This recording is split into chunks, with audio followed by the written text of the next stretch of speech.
Because I'm worth it. Yeah.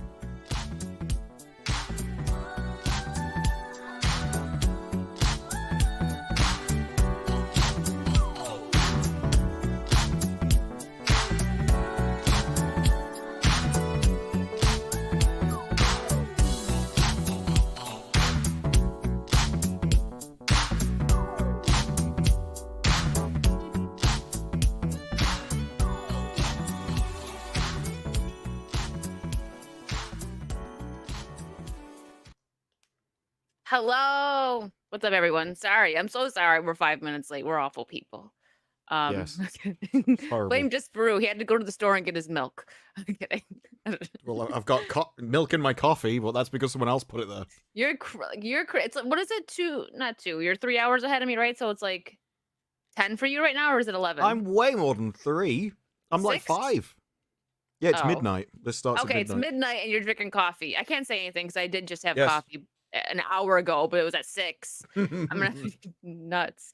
But yes, no, I had to get my booze cup. I feel like the first time I debuted this cup, sorry, my ring light is like blocking it, was on a Saucy episode because it's in the intro. This is my cup in the intro. I Here still for the can't booze. read what it says. It says here for the booze. Hold on, let me. Oh. Hold on. Oh yeah, that makes it way easier. I'm just gonna keep my light off, guys. Okay.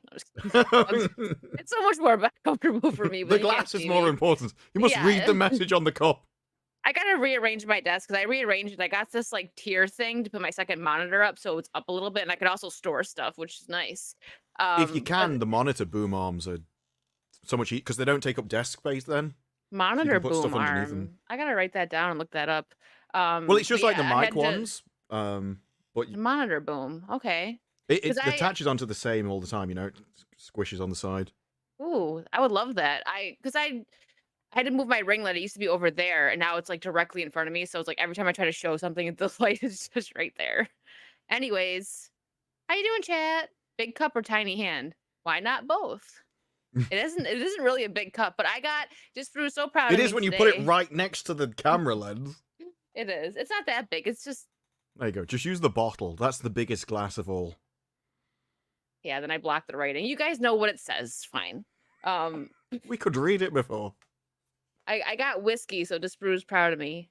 Yes. Pulled this out of the cabinet because I didn't want anything heavy today, and I'm like, all right, it's just me and Disbrew today. Yeah, it's my pimp cup, AP. Yeah, so I'm like, I'll do whiskey with Disbrew. Yeah, see what I'm drinking the same stuff as last time, but this one's the 12-year-old one. Singleton. See, that's why I bought it, because it said luscious nectar. I'm like, that is so pretentious. I need to try it. And then luscious, I agreed. I'm in. Yeah, I was like, this is the most pretentious stuff. Like I say, I'm the kind of person that bought peated whiskey, hated it, but when I was first getting into whiskey, and then saw they had a super most peated thing we've ever created version, and I bought it to see how disgusting it was. And it was like, if that's bad, that's got to be just really awful. Well, I heard this is actually a really good whiskey. It is, but I don't know, like my whiskey. I got it because it was pretty. But even it's like, you it were all tastes like paint stripper to me. Yeah, basically. But yeah, the chat. No, we did not kill X-Ray Girl. She is away. Yeah. So she's gonna miss. Just Bruce plotting over here. She's gone for one day, and he's like, "Well, don't speak for me." But yeah, I don't think she'll be back next week, but she's got all this traveling going on, but she will be back. Don't worry. Let me see. Hold on. I'm sorry. I always say MA. Mate gifted 5 memberships. Thank you so much. And also, you've been a member for 4 months. Hey, Wicked, next Until Dawn stream when? That game is good memes. It is. So, okay. I can't believe we're going to talk about this. I actually do want to talk about this, so we might as well start with it. I loved the game when it first came out. Did you play Until Dawn, or are you into those like butterfly effect games? That it was out on. Well, they released. I don't know what PC. Until Dawn is. So it's a butterfly effect game, kind of like Heavy Rain, right? You know what Heavy Rain is, right? Where it's like a psychological thriller. No, well, that's what it is. Psychological thriller. I have to Google these things to know if I've watched someone, because I haven't played. No, I've definitely never played that. Okay, well, it's literally everything you do changes the effect of the game. Like a girl died because I had a choice between shimmying over a ledge or jumping to like safety. And I'm like, in my head, I'm like, let me be safe because if I fall, then she's gonna die because I died. So I shimmied, and then it showed me that that was the reason that she died because I didn't go fast enough. I'm like, are you kidding me? Like, so everything in Oh, this game, I did see. I think it was you that were playing it. Yeah, because it's got the probably. Mr. Robot character in it, Yes, and I remember him. Rami. Yeah, and it's also got Hayden Panettiere from here. It's so this came out 8 years ago or something like that. But the funny thing is, people are so mad about it, and I understand why. But I'm making fun of it because like I spent $50 on this game. I might as well. I like the story. This is my first playthrough alone because I used to get together with friends and we would play games like this together and just like it was like our nerdy little party. It was like a movie. It is. So I haven't played through myself. This is my first playthrough, and I'm just laughing at the graphics, like how some of them look. They actually made the graphics look worse. I couldn't wait for it to come out on PC because I'm like, it's gonna look so much better. I could play it on PS4 and stream it, but it's coming to PC, so I'm gonna wait for it to come to Steam. And the graphics are so much worse, but it's freaking hilarious. It's what it always is. Modern games now look worse than everything else. Yeah. Because it used to be made by gamers for gamers before, and now it's made by people that hate gamers to tell you how much they hate you. So it. Yeah. So basically, to answer your question, mate, I will be probably Monday or Wednesday next week. I'll be playing it. I have two. It's only a 12-hour game, so there's gonna be one or two more streams left, and I'll finish it. But I'm keeping it all up. So if anybody wants to catch up on this, just wonderful game, beautiful story, beautiful graphics, it'll stay up on my YouTube. My favorite graphics comparison is what is it, the Suicide Squad compared to the Arkham games, and the Arkham games just look better.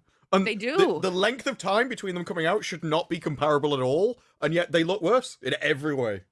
There's never gonna be better Batman games than the Arkham games. Those were just No, but graphics masterpieces. comparisons, we should have Graphics should be moved better. on. And it's like, It no, should be we're going better. backwards. Go backwards. I know, because they've got that modern jawline. That's the best way Yes. to for real. Yeah. Seriously. You smash breeze blocks off their chin. I gotta clip it. There was the one girl in it, Jessica, who's like one of the well, they're all supposedly pretty, right? But she comes up and she's smiling and she's like, and I was just like, why does she look like The she didn't look Joker. yeah, she didn't look like that in the PS4 version, but okay. The other thing you Jessica. find that they're doing in a lot of the modern sort of remake stuff is they age up all the women. Because they're like, well, if she's 21, people might actually find her attractive, so we're going to make her 54. And then literally just age them. We can make them look female as long as they're 54. That's the rule. That's the rule. And that's 54 is grandma to disprove. Yes. That's every time I watch Agatha, which it's hard to watch, but I at least get some joy out of when Catherine comes on the screen and I just hear disprove in the back of my head, like, go away, grandma, or put it away, grandma. When Yeah. she gets all like The sexy. only thing I like about Agatha is how she leaves a room, like, because she keeps flicking out her cape to make, like, dramatic exits and entrances. I do like that. I've been saying for a long time we should bring back capes, because I want to agree. enter a room dramatically. It's like, I think Disparu needs to enter a room with a bow tie and a cape and a top bow hat. ties are awful. They've always been awful. They always will be Bow awful. tie, And Doctor Who was wrong. monocle, bow tie, monocle, top hat, and cape. Nope. Just lean into your heritage. You're basically describing the penguin there. It's like, no. It's like, the bow tie has always been crap, and it always will. No. Also, May, thank you for the Doctor $5 Who did not super bring the chat. bow tie back. Well, you can bring it back. Chat ones in the chat if Disparu should make bow ties a thing again and capes. Bring back BBC If Matt Smith can't do it, I can't do it. You don't listen. The chat always knows. They will give us the true answer. Matt Smith was like, bow ties are cool, and everyone just, no. He tried to bring back the bow tie and the fez. What are you doing? Oh, look at that. A bunch of ones. So the chat believes in you.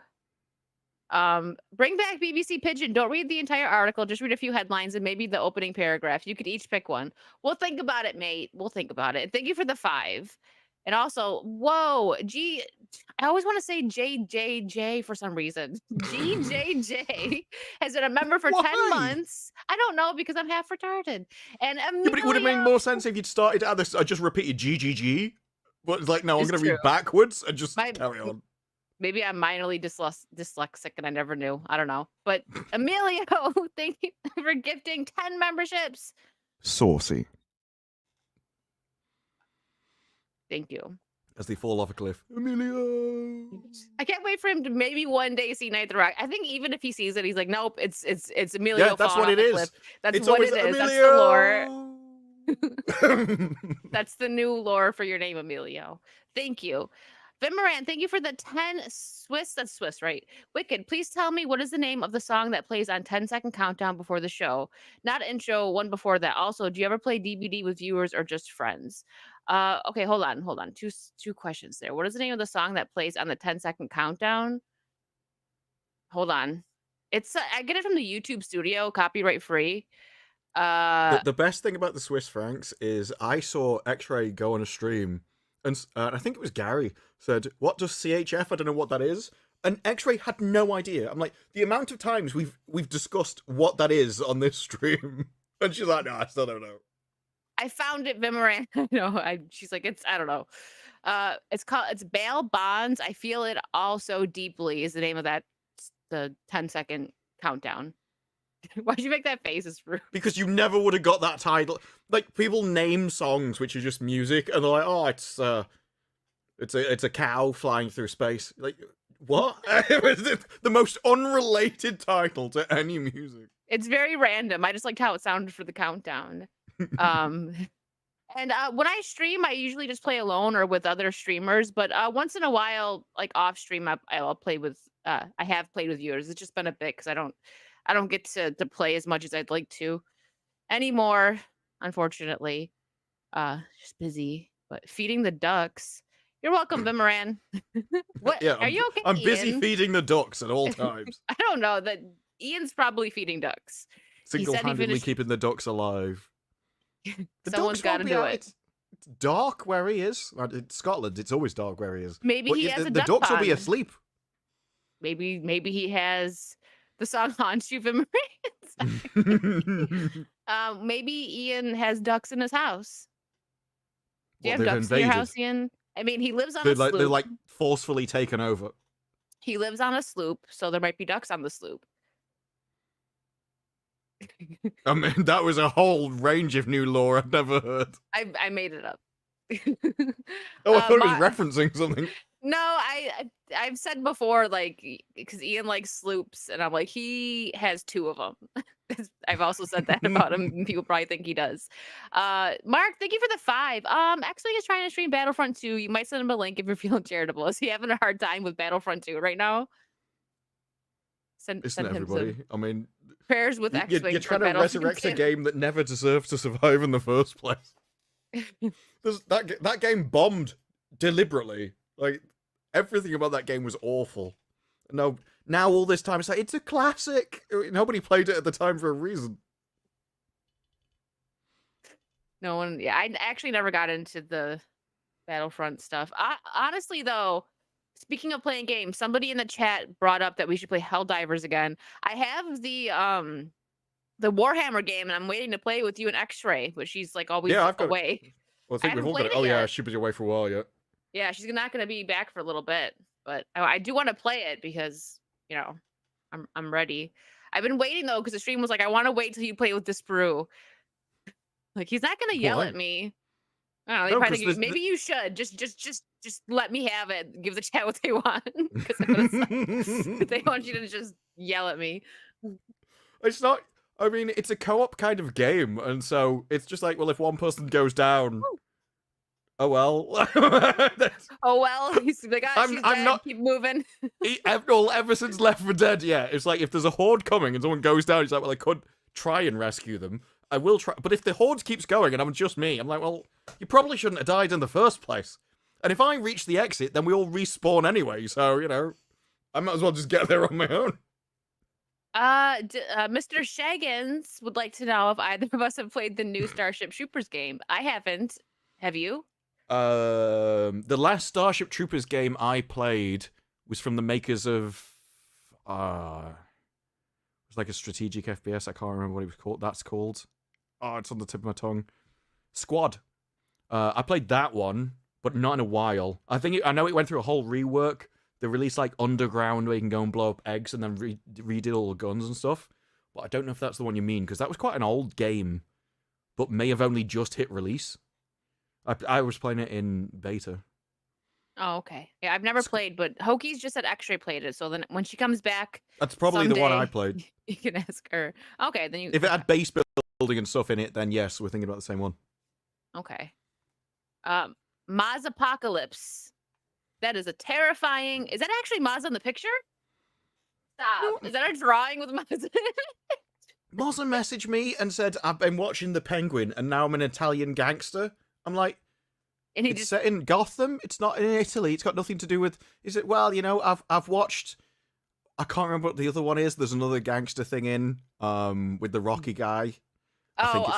Tulsa King. I love it. Yeah, he said I've watched great. that as well. I'm like, well, that's also set in America. None of this had anything to do with Italy, and he just. I'm an Italian gangster, so I'm an Italian gangster from Who New am York. I who to lives in argue with Italy such now. genius? You can't really argue with Mazda. He just wants your approval. That's why he specifically messaged you. He wanted you Well, to apparently do now your he wants to thing. be a crime boss and take over the Australian underworld. So, you know, If that's what anyone you're going to can do, do take it. over the bakery. Just distribute free cheeky pies. If anyone could do it, it's Mazda. Thank you for the $10 super sticker. Oh goodness. Because Mazda is back. He will be back. He said no, you're not allowed.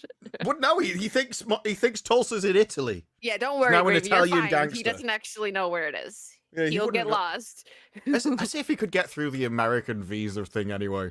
There's a weird. gonna get, like, a no. stick. He's gonna get like a stick with a bandana and put like a PlayStation or Xbox controller in there, and he's just going with that. No shoes because he doesn't need shoes. He just all he needs is the turns controller. up at like passport control. Like, no, Yeah. your reputation's preceded you. There's no law why we can't let you in, but no. Like his picture is just blown up, and they're like, "No, stop right there. Go back to the bakery. You can't. Goodbye." The bakeries took over by force. Immediately stopped gosh. producing baked goods because he doesn't know how to, but he wanted to take it over. He's like, "I don't know how to make pies." He just like handcuffs the baker to the desk. It's like, you just carry on. He's got like a squirt gun. To be honest, if you can take banana over a milk in bakery it. with a squirt gun, I think you deserve it. Like, if the guy is so stupid that he lets you take it over when you've got a water pistol, fair game. Well, he's got banana milk in it, probably. Oh yeah. He said That'd be. I'd be like the abomination. Wicked Witch of the West. There, it's like, I'm melting. It's the same with pineapple pizza. You get that crap near me. Oh No, thank you. That is not okay. no. I- Did you? No. Gary went all the way to Peru and started eating pineapple on pizza. I was like, when you go to a foreign country, you should be eating the foreign food, and you definitely shouldn't be bringing your abominations with you.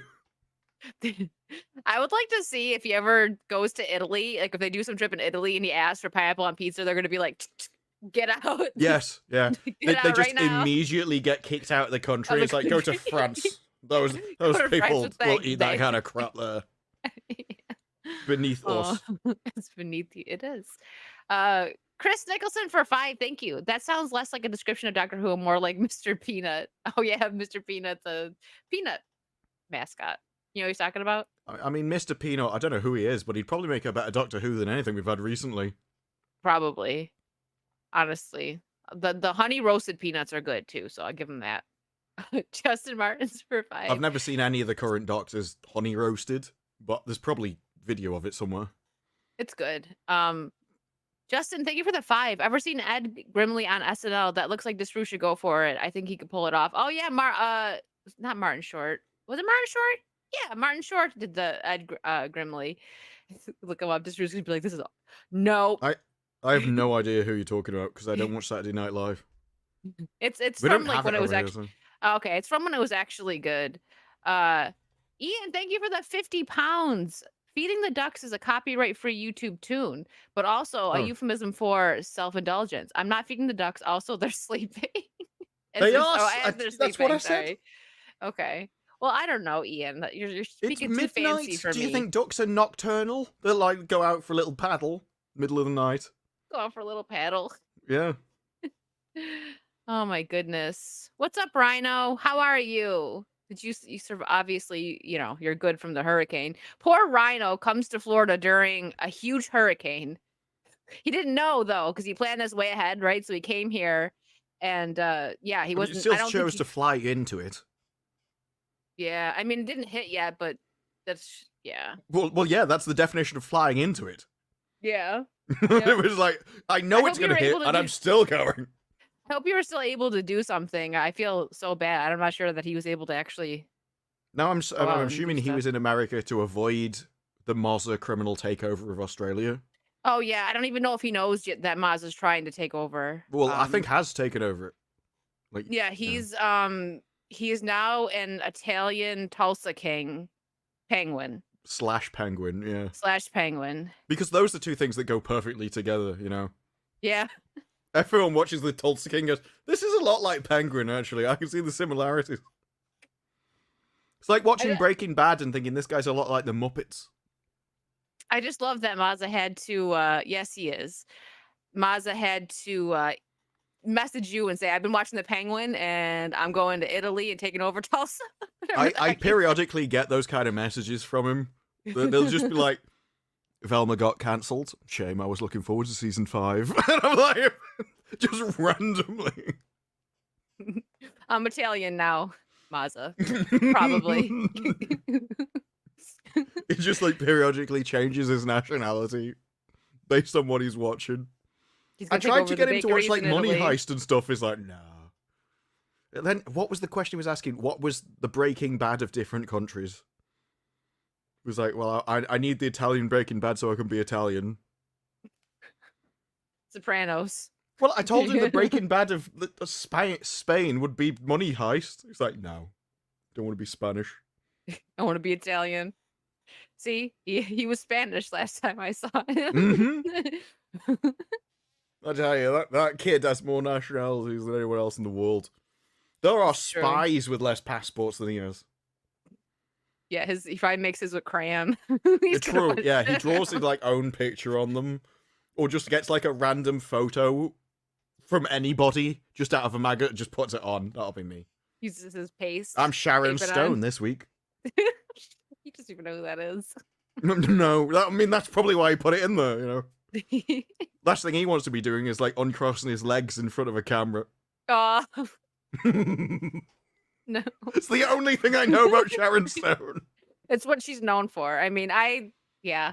It is weird. My brain thought of her. My brain just went, I need a celebrity. And she was the first person that my brain thought of. And that's the only thing I know about her. So I have no idea why. She just popped right in. Okay. She's just hanging around there all the time. Oh my goodness. How old is Sharon Stone by now? Jesus. Probably, I would say late 60s, maybe. Yes, 66. I thought he was older. Oh no, hold on. I'm not skipping any super chats, but this one just popped up. Can you read this one, Mr. Don DiMozza for 199. How have you already got this account going? Like, how long has he been saying I've been a gangster boss to already catch on? Respect the now boss. Shouldn't you respect the boss now? You can't. You have to say that weirdly enough that YouTube doesn't realize. Yeah, you got to say it like Australians. Okay. Lord Botha, thank you for the $4.99. Are we excited for the last Airbender Universe RPG coming from Saber Interactive? I don't know anything about The Last Airbender, to be honest. I know a little, but I've never I didn't finish it. Not because I don't like it. I will. But I don't know about it, Lord Botha. I'll have to look into that. I hope it's good, because I know a lot of Last Airbender fans, people did not like the Netflix one. I personally didn't really mind it, but it wasn't better than the actual animated show. Oh, I think I just saw a clip of wasn't that the guy where he like broke a rock and stuff, and there's some other guy like twiddling his hands, and then he throws a rock, and he just stands there and just breaks it. Like, this looks stupid in live action. It's time for Dan's weekly. He only showers when Saucy Saturdays is on. Wait, hold on. I got something for that. Thanks for this, Dan. By the way. Damn. What just takes a drink at the time. Thanks, Dan. Well, that's Enjoy it. your He has to go shower. in the. Well, when he's in the shower, he gets the best kind of what they're called. Acoustics. Acoustics. We That's the sound. word. Yeah. Do we sound beautiful when you're in the shower? Me and just sound magical. I think everybody does. Yeah. Like that was That's the whole thing with like the Sydney Opera House and stuff. How many millions upon millions of dollars they had to spend to get the same acoustics as a shower. He's on his way. It's gonna take him some time to get there. He's got to go like across the across town. Yeah, across town It's to the that only place they've waterfall. got warm water. Yeah. The running water, otherwise they have to bring it in with a bucket. No, but there's this animation someone made and it was so funny. You know the "Talking to the Moon" song by Bruno Mars? Well, this No. guy's sitting on the toilet. It's an animation, like a stick figure animation, but he's singing and it sounds beautiful. And he's recording himself, and then he listens to it back, and it's like talking to the. It sounds like that goat. Like it sounds awful, but like when it's starting, it sounds all beautiful and angelic. It actually sounds awful. The bathroom makes it sound good. The weirdest thing about that was your my mic cut throat. off because I'm assuming you peaked it or something. I don't know. Yeah. And we had nothing in what you said of the actual image. And it happens- sounded like it's all we got. Sorry. You know, that happens. Hold on. I got to show you. Freaking X-Wing scared the crap out of me. Let me see if I can find it. I think I saved it. Yeah. What has X-Wing been sending you that's been sending? No, scaring the crap out of it? he didn't send me anything. So on my Sunday night Scream streams, I played the Demonologist for the first time. Just here, I'll show you guys it. I think I've Oh, seen look at bits it. of that game. I was told to come over because you need a co-host. We're doing good, and you know what? I just summoned you because I got look what X-Wing Yeah, did to apparently you me. scared the crap out of her. Yeah. And my mic doesn't hear. People are like, "How did you not scream?" I'm like, "I did." But watch, this is what my mic does. There's a painting in that room you were just in, and there's Oh, a word this on the one. painting. Let's see. Did you read what was on the painting? He's very Manga? chill too, which is Manga? scary. MAGA. Hello, Magna? Do I say anything? Does it do anything? I don't know. Don't laugh at me. You're not helping. You're supposed to stand in front of the painting and read what's on the painting. Into the EMF, His calmness right? is scary. Yeah. Well, you're the one doing it. No? And just me? Magna. X-Wing? I'm not talking to you ever again. He scared the crap knew it. out That's why he's like, you've got to stand in front of it, stand really close. Yeah, he got me. Freaking heck. And I Like did scream, but my mic there's some completely basic cut it rules out. of horror games if you want to survive horror games, and that is you never look out of a window and you never look at paintings. Those are the two foundational rules. You Yeah, will he be got jump me. scared. It got me. I like it though because I don't get scared very easily. So actually Toxic Manfist possibly. I don't know because our Sunday night Scream stream has to get canceled tomorrow. So there's a possibility that after Saucy we might be playing it. I don't know though. I gotta see. In which case, you need to get really saucy if you're going to play a horror game afterwards. I know I got whiskey, so I'm ready. I'm gonna be like, Mhm. what's Yep. You continue it through the horror game. Holy moly! That snuck by. Raider, thank you for the $99.99. What do we have here? Here we go. queen. Yes. You paint the town red, Objectifying- Raider. Oh my god. Every time he's gonna say that. We You know it is. objectify. Every time I see Raider donate, because I can't remember what it was. I think it was like 46 something. There was a number that he always used to do, and then just change the ending to do it. All I have is Mike laughs, Lady Gravesmaster gets angry, and I went to paint the town red, and I go. Yeah, It's one well, of the he best got clips me. of all time. I also heard that X-Wing was struggling playing Battlefront 2. Here. But it's Battlefront will- 2. You're supposed to struggle. I mean, that's supposed why you to play struggle? decent games. Mm-hmm. So, well, I could play this game from. I think he was trying to I don't know, torture himself a bit. Oh, look who's here. It's your son. What's up, Carlos? Good evening, Wicked and Disparu. Hope your week was great. Love you guys. Let's get saucy. Thank you, Carlos. There goes my voice. Carlos. My voice is breaking. I've just hit Help. the teenager. Not the best. Which the It Yas was. queen? It was. That video was amazing. No matter how many times it played, it never stopped getting old. Wait, The what thing are you was talking how about? long the clip was. Which clip? The Lethal Lightning one. With the Oh, I didn't know. The Oh, rated. okay. I thought he was talking about your Yas queen. I'm like, that's the best clip we got for Saucy. Because Disparu was very saucy that night. That's why we got him to do I've been that. very saucy multiple times. No, that was the sauciest I ever seen you. That's when you had the progressive After last whiskey. week's stream, I went into a Rudai's stream, and I've no idea what I said. I just remember people commenting that I must be pissed, so I must have said something that, like, I was in a text-based chat, and like, you're definitely drunk. It's like, oh. Just a little bit. 1 second. I'm writing something. My bad. So by the way, So what? thank you. So what? By the way, thank you for that beautiful dramatic reading. People loved it. I made a whole video out of it. Thank you. Did you watch it? Did you know I did that? Nope. You didn't know? I made a whole like dramatic reading video of you reading that article. Oh, I saw you link it. I never watched it. So I've no idea. Thanks. What? I was I'm the one that kidding. made it. I know. You're like, oh, No, I made it. No, you clipped it. I made it. You made it, but I made it a masterpiece. Wait, did you actually? I assumed you just clipped it I out of the edited it. stream. I did clip it from the hair. I'll just show you the beginning. Don't worry, chat. We're not gonna play the whole thing because you guys seen it. But I gotta show him what I did. Ian appreciated it. Thanks, Ian. He noticed. I had to make it more like fancy. Did it need to Okay, be more hold on. fancy? Is that what people do with dramatic readings? Like, no, this needs to be posh. What this needs, I made it very you posh. need to be in a cigar room in like a cigar kind of coat or jacket, a smoking jacket. That's the one.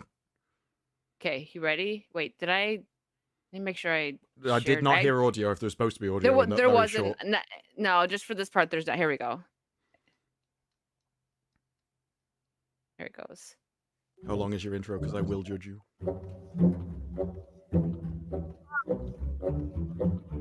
I already would have cut this. Well, everyone I'm like, liked we are it. 13 seconds in. Nobody said a word yet. I'd be like, no. Oh my god. Well, you know what? I thought it was really. See, it was gold. It was 13 seconds in. We hadn't even got to the video. I'm the kind of person that appreciates when people like actual video starts at 2 minutes 34. Actual video starts at 15 seconds in. Disprove does not want Yes. to wait that long. Yes. Well, you shouldn't. There's literally a retention time for first 30 seconds of a video. You'd like start immediately. I don't like nobody wants to watch your intro for the like 5 millionth time. Except the one new viewer that you've got, who is the only person who doesn't know what you are. But every single other person watching that video has seen that intro a million times. They don't want to see it again. Disprove's granny ranting nearly put me off it.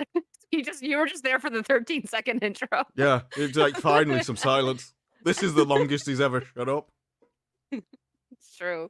Mark, thank you for the 5. I bet there are nocturnal vampire ducks. Vampire and ducks, same level of evil. Oh my I mean, goodness. What's your About the beef only with ducks? damage ducks could do to you is a nasty suck. So Wait, what? they don't have teeth. Can't they peck you? Oh, that's they don't. It's Oh no, they're- their are they blunt soft? beak can gently tap you a bit. You could get a bruise. This is why. This is. Oh, a bruise? Oh, no! Yeah, so the worst damage they could do is like give you a nasty sock, the same as a vampire. This Well, is the whole thing. vampires bite. Is it too close to a hurricane to tell hurricanes jokes yet? I'm not sure. Hold on, Escapo has a duck as his profile picture. He was like, "You rang." I thought for a second I thought that was like a fitted hat, actually, and I was like, "Is that a gangster duck?" A gangster duck here. So, I Mazza, did tell careful. Mazza that if he wanted to take over Australia, he would have to get the emus and the kangaroos on side, and he set up a meeting with them. Of course he did. They're gonna talk over baked goods that he doesn't know how to make. But he's, he doesn't figure need it to know how out. to make them. He's already kidnapped a baker. It's fine. Instead of like pouring like whiskey, he pours banana milk. It's like, let's get down to business. Yeah. And like It's a plastic threat. red cup, like a red solo cup, because he probably doesn't have The cups. person he doesn't like has to lick up the banana milk off the floor. It's like a Shad Bond will movie leave where they get sent down into like a spike pit, except they have to. Yeah, Shad will be like the hero's journey against Martha.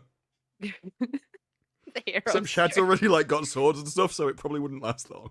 I think he might win, but I don't know. Who knows what Maz's guy? He'd ha- Got Martha nunchucks. would need the emus to beat Shad. He's With like the Ace emus, he's Ventura, like, invincible. just oh my god. Oh. Reese, I always say your name right. Recef the cripple, is that right? Recef, Receive. I always say it wrong. I feel like I'm so sorry. This is one But of the worst jokes ever. I like. This is in the literally US one we of the worst smile. jokes Does that I've mean ever in the seen. UK you skillometer? How do you pronounce that word? It's not a word. It's because we have miles. He has kilometers.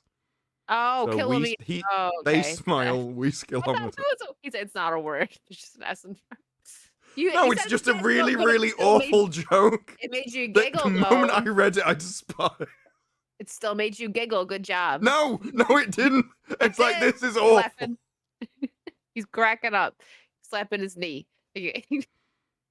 Ian, thank you for the 50 pounds. To To be Screw's fair, brain. I need the to link last bit Mazza to came a after. celebrity. Sharon Stone's fanny flash. It was two separate brain Oh. leaps. The first one was think of a celebrity, and Sharon Stone popped out. And then after She trying sure to think did. of any kind of reference to Sharon Stone, like I could only reference her popping out. So You better be careful. You're gonna put into the universe a Sharon Stone Mazza account. no, you just put into the universe a Sharon Stone Mazza account. No. Yes, Uh, this is all. You're the one who brought it up. Nobody else ever wanted that image in their head, but you created it. yeah, possibly. I don't know. It depends on if one of the 20 Mazzas is in the chat. We'll see. Mark, thank you for the $2. I did nothing wrong, I swear. I don't believe you, Mark. I don't believe you.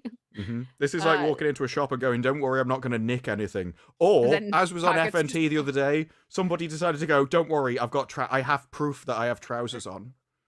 I think that was on FNT. It could have been on. I get D&D and FNT confused sometimes. Yeah, Oh yeah, yeah. Of course, it was a rude eye. Of course, it was a rude eye.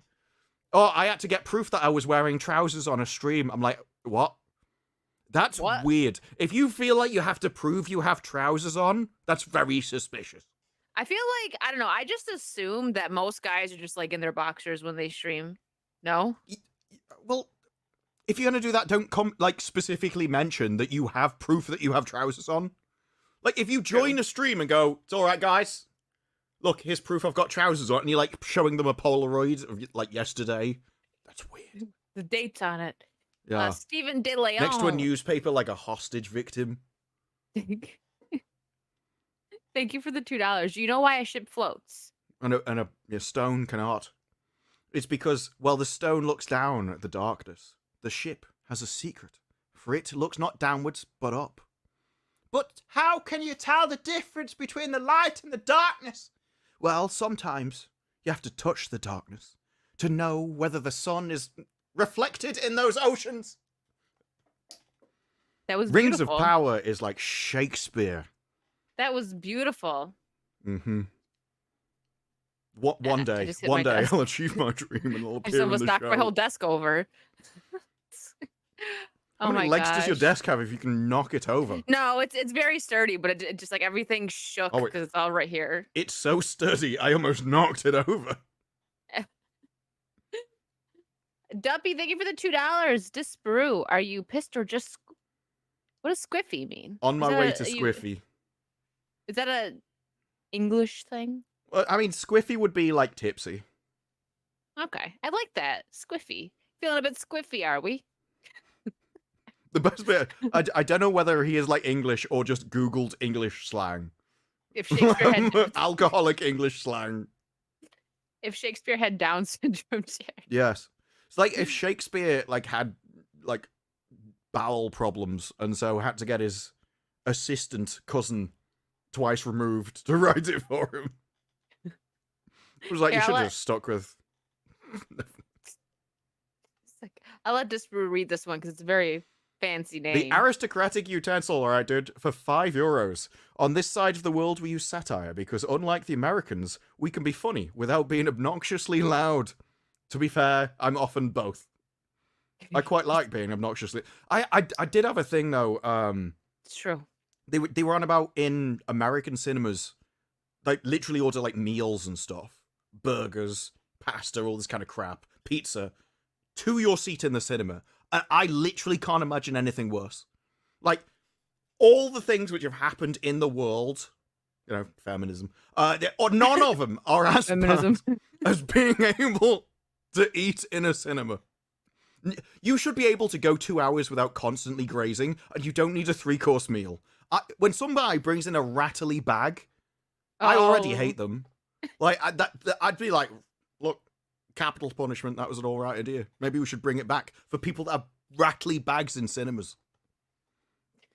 So, do you not have snacks over there? Like no, we do, we just shouldn't. Oh, okay. But I just think there's a difference between being able to buy a bag of Maltesers and ordering a pizza to your chair. Okay, only some cinemas here. I don't think I've been, I probably have been to one that does that, but I don't. I get my popcorn and my peanut M&Ms and I'm good. But listen, some people do go all out. I remember when I was younger going with my mom and her boss and his son, and we're just sitting there and all of a sudden, like, I smell like a cheeseburger and I'm like, yeah. And then his son leans over, is like, you want some chicken nuggets? And I was like, what?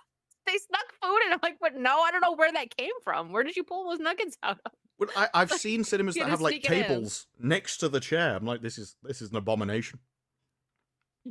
I think it's cool to be able to have a drink though, like have a beer, like a, you know, whatever. I've actually never drank in the theater. When you're sitting down for 3 hours, the one thing you need to do is to fill your bladder. Yeah. Oh, well, there's I mean, no pause there's button. that. There's people that get those freaking like 2X large sodas. Mm-hmm. They've got like titanium bladders. That's why it just like compresses.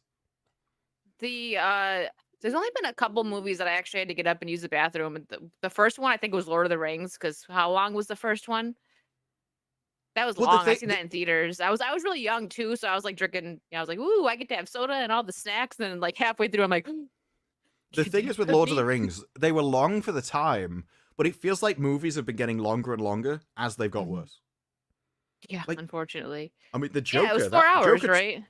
Joker 2 went on for like 20 decades or something. I think I needed to shave halfway through Joker 2. I watched. I'm not gonna even bother watching that. One reviewer that I like to watch is Jeremy Johns, because he's like. He's just like kind of entertaining, and I like his takes. Sometimes I don't agree, but I watched his spoiler review. He does spoiler free. Whoa, did the sun just come out over there? Look, it does it sometimes. See, there you go. Good morning.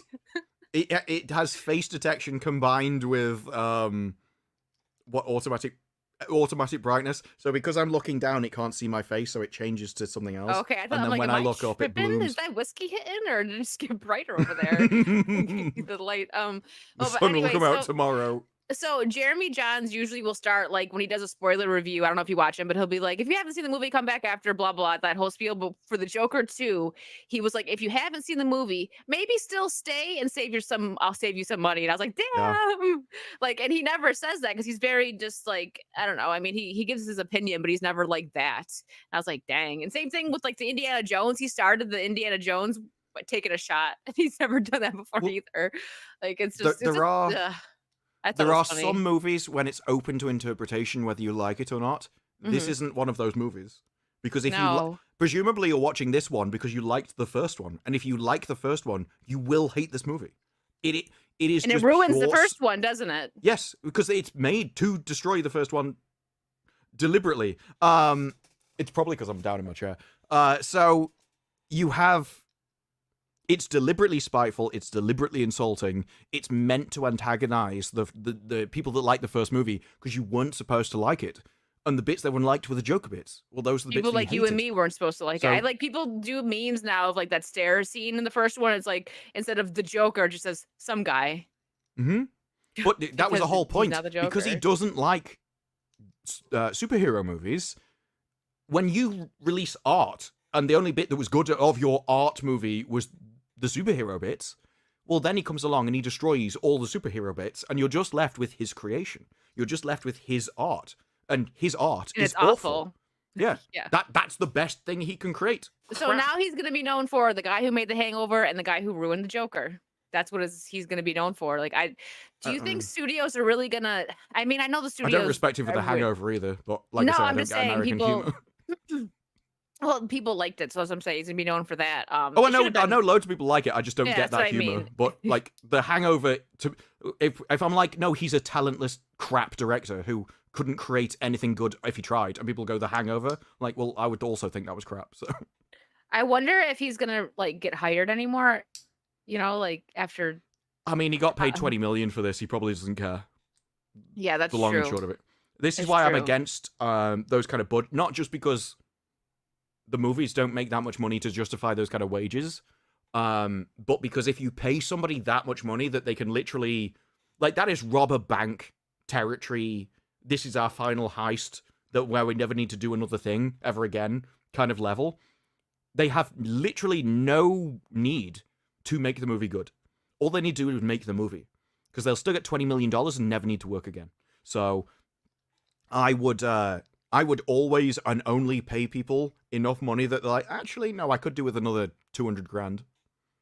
But they'd live a nice lifestyle, but they'd still need to work is probably the best kind of wage area. Yeah, he's probably just done. I just can't. So I think the eyes are going to be more on James Gunn. I know he didn't want this to be a DC thing, but he used the Joker, which is DC. So sorry, Todd, not sorry. People are looking at it that way, right? So I think that now with the new Superman movie coming out, people are going to be very critical of it. So it's either going to be like, even if it's mildly good, people are going to praise it, or it's just going to get ripped apart because now everyone's just like pissed about what happened with the Joker and everything. You know, I don't know. I don't think people will bring on any Joker 2 feelings onto James Gunn stuff. They might bring with them other superhero in general or other DC things. Yeah, that's fair. But Joker was always very much removed. Now, for people that don't follow all of this stuff, they might, because they don't know any better. They just know DC. And I do think there was a lot of people that went into the Joker and they thought they were going to get like from The Dark Knight. I think that probably would have been one of their first, Well, your average guy in the streets, one of their first things of the Joker. Maybe they've seen the earlier movies. But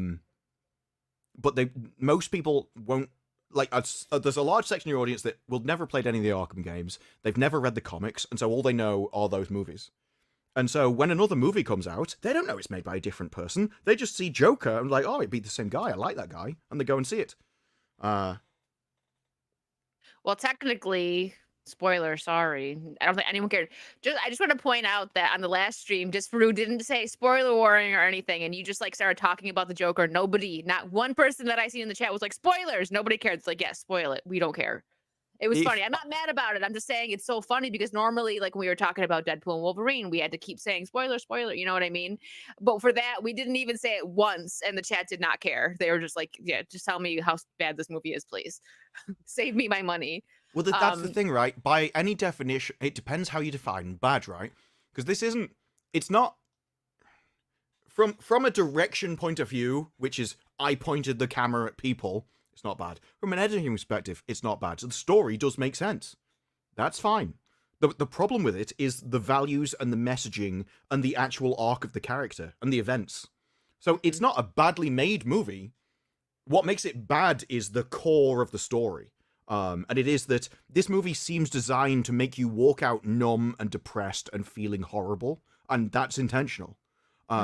Everything you like is systematically destroyed. And the entire message is his life would have been better if he just let himself be crushed by other people. As long as he did whatever he was told, no matter how bizarre how horrific what they're asking him was. His life got better when he did it. And anytime he denied them and didn't do it, his life got worse. Dramatically worse, until he eventually died because he refused to obey authority. I still think that's the message of the movie. And There you it's go, done Lark. repeatedly. By the way, Lark, thank you. I got the Padme dress. Thank you so much. I can't wait to wear it. I haven't seen and you on a that- stream since I got it. That is the thing. I have heard, you always get the comments about, oh my god, you're misleading your audience and stuff. It's like, no, people can watch the movies. Like, hey, if somebody doesn't like a movie on YouTube and you're like, no, actually, I want to give it a try.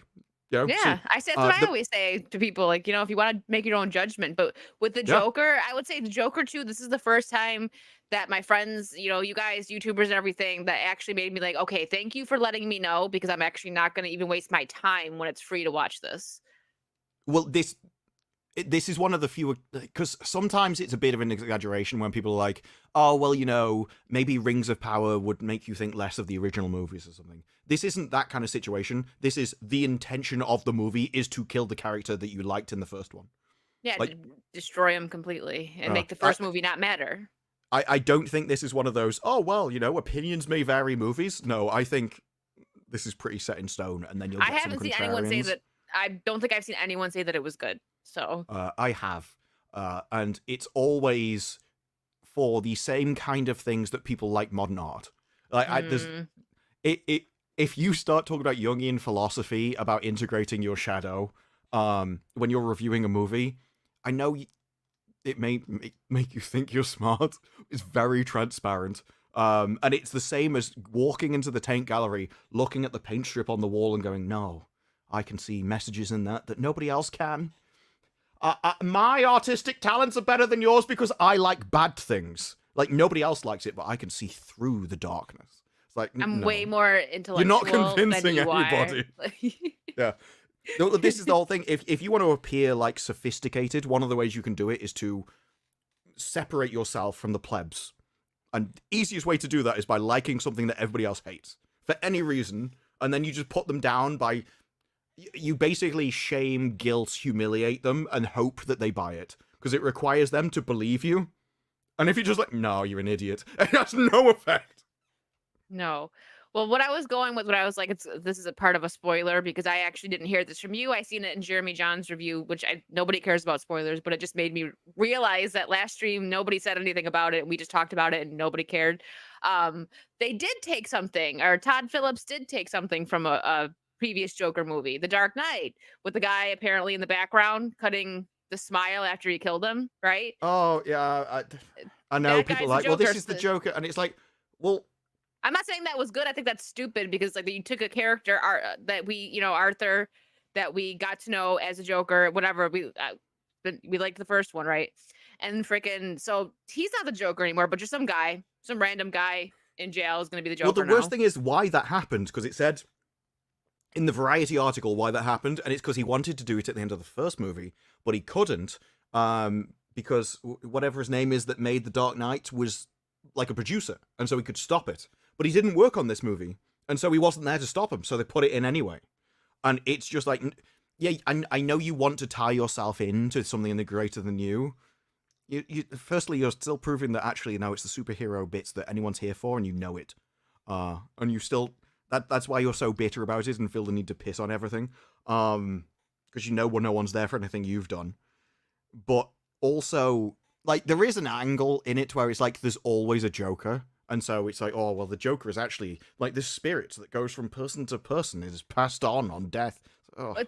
It's kind of like, not like, but this made me think of it. I know everybody hated Jared Leto's Joker, but I think if he would have gotten a proper amount of screen time, he might have been liked. I don't know, because he's a method actor, and I honestly didn't hate his Joker. I didn't like the look, but he was going for a different Joker, not like the gangster, the more unhinged one, right? But there's the one scene, which I think is like the best scene in the stupid Suicide Squad movie, and it was deleted. It was in the deleted scene where she's chasing him down. When you were just... Oh no, maybe we're thinking about something else. No, when she's chasing him down after she helps him escape Harley, after he escapes Arkham, and he's like so annoyed by her, and she's like all mad. And she's like, "You're like," and then she puts a gun to his head. And he's like, "Do it!" Like he doesn't care. He's like, "Shoot me!" And she's like, "A gun doesn't scare you, but my love does." He's like, "I'm not someone who's loved. I'm an idea."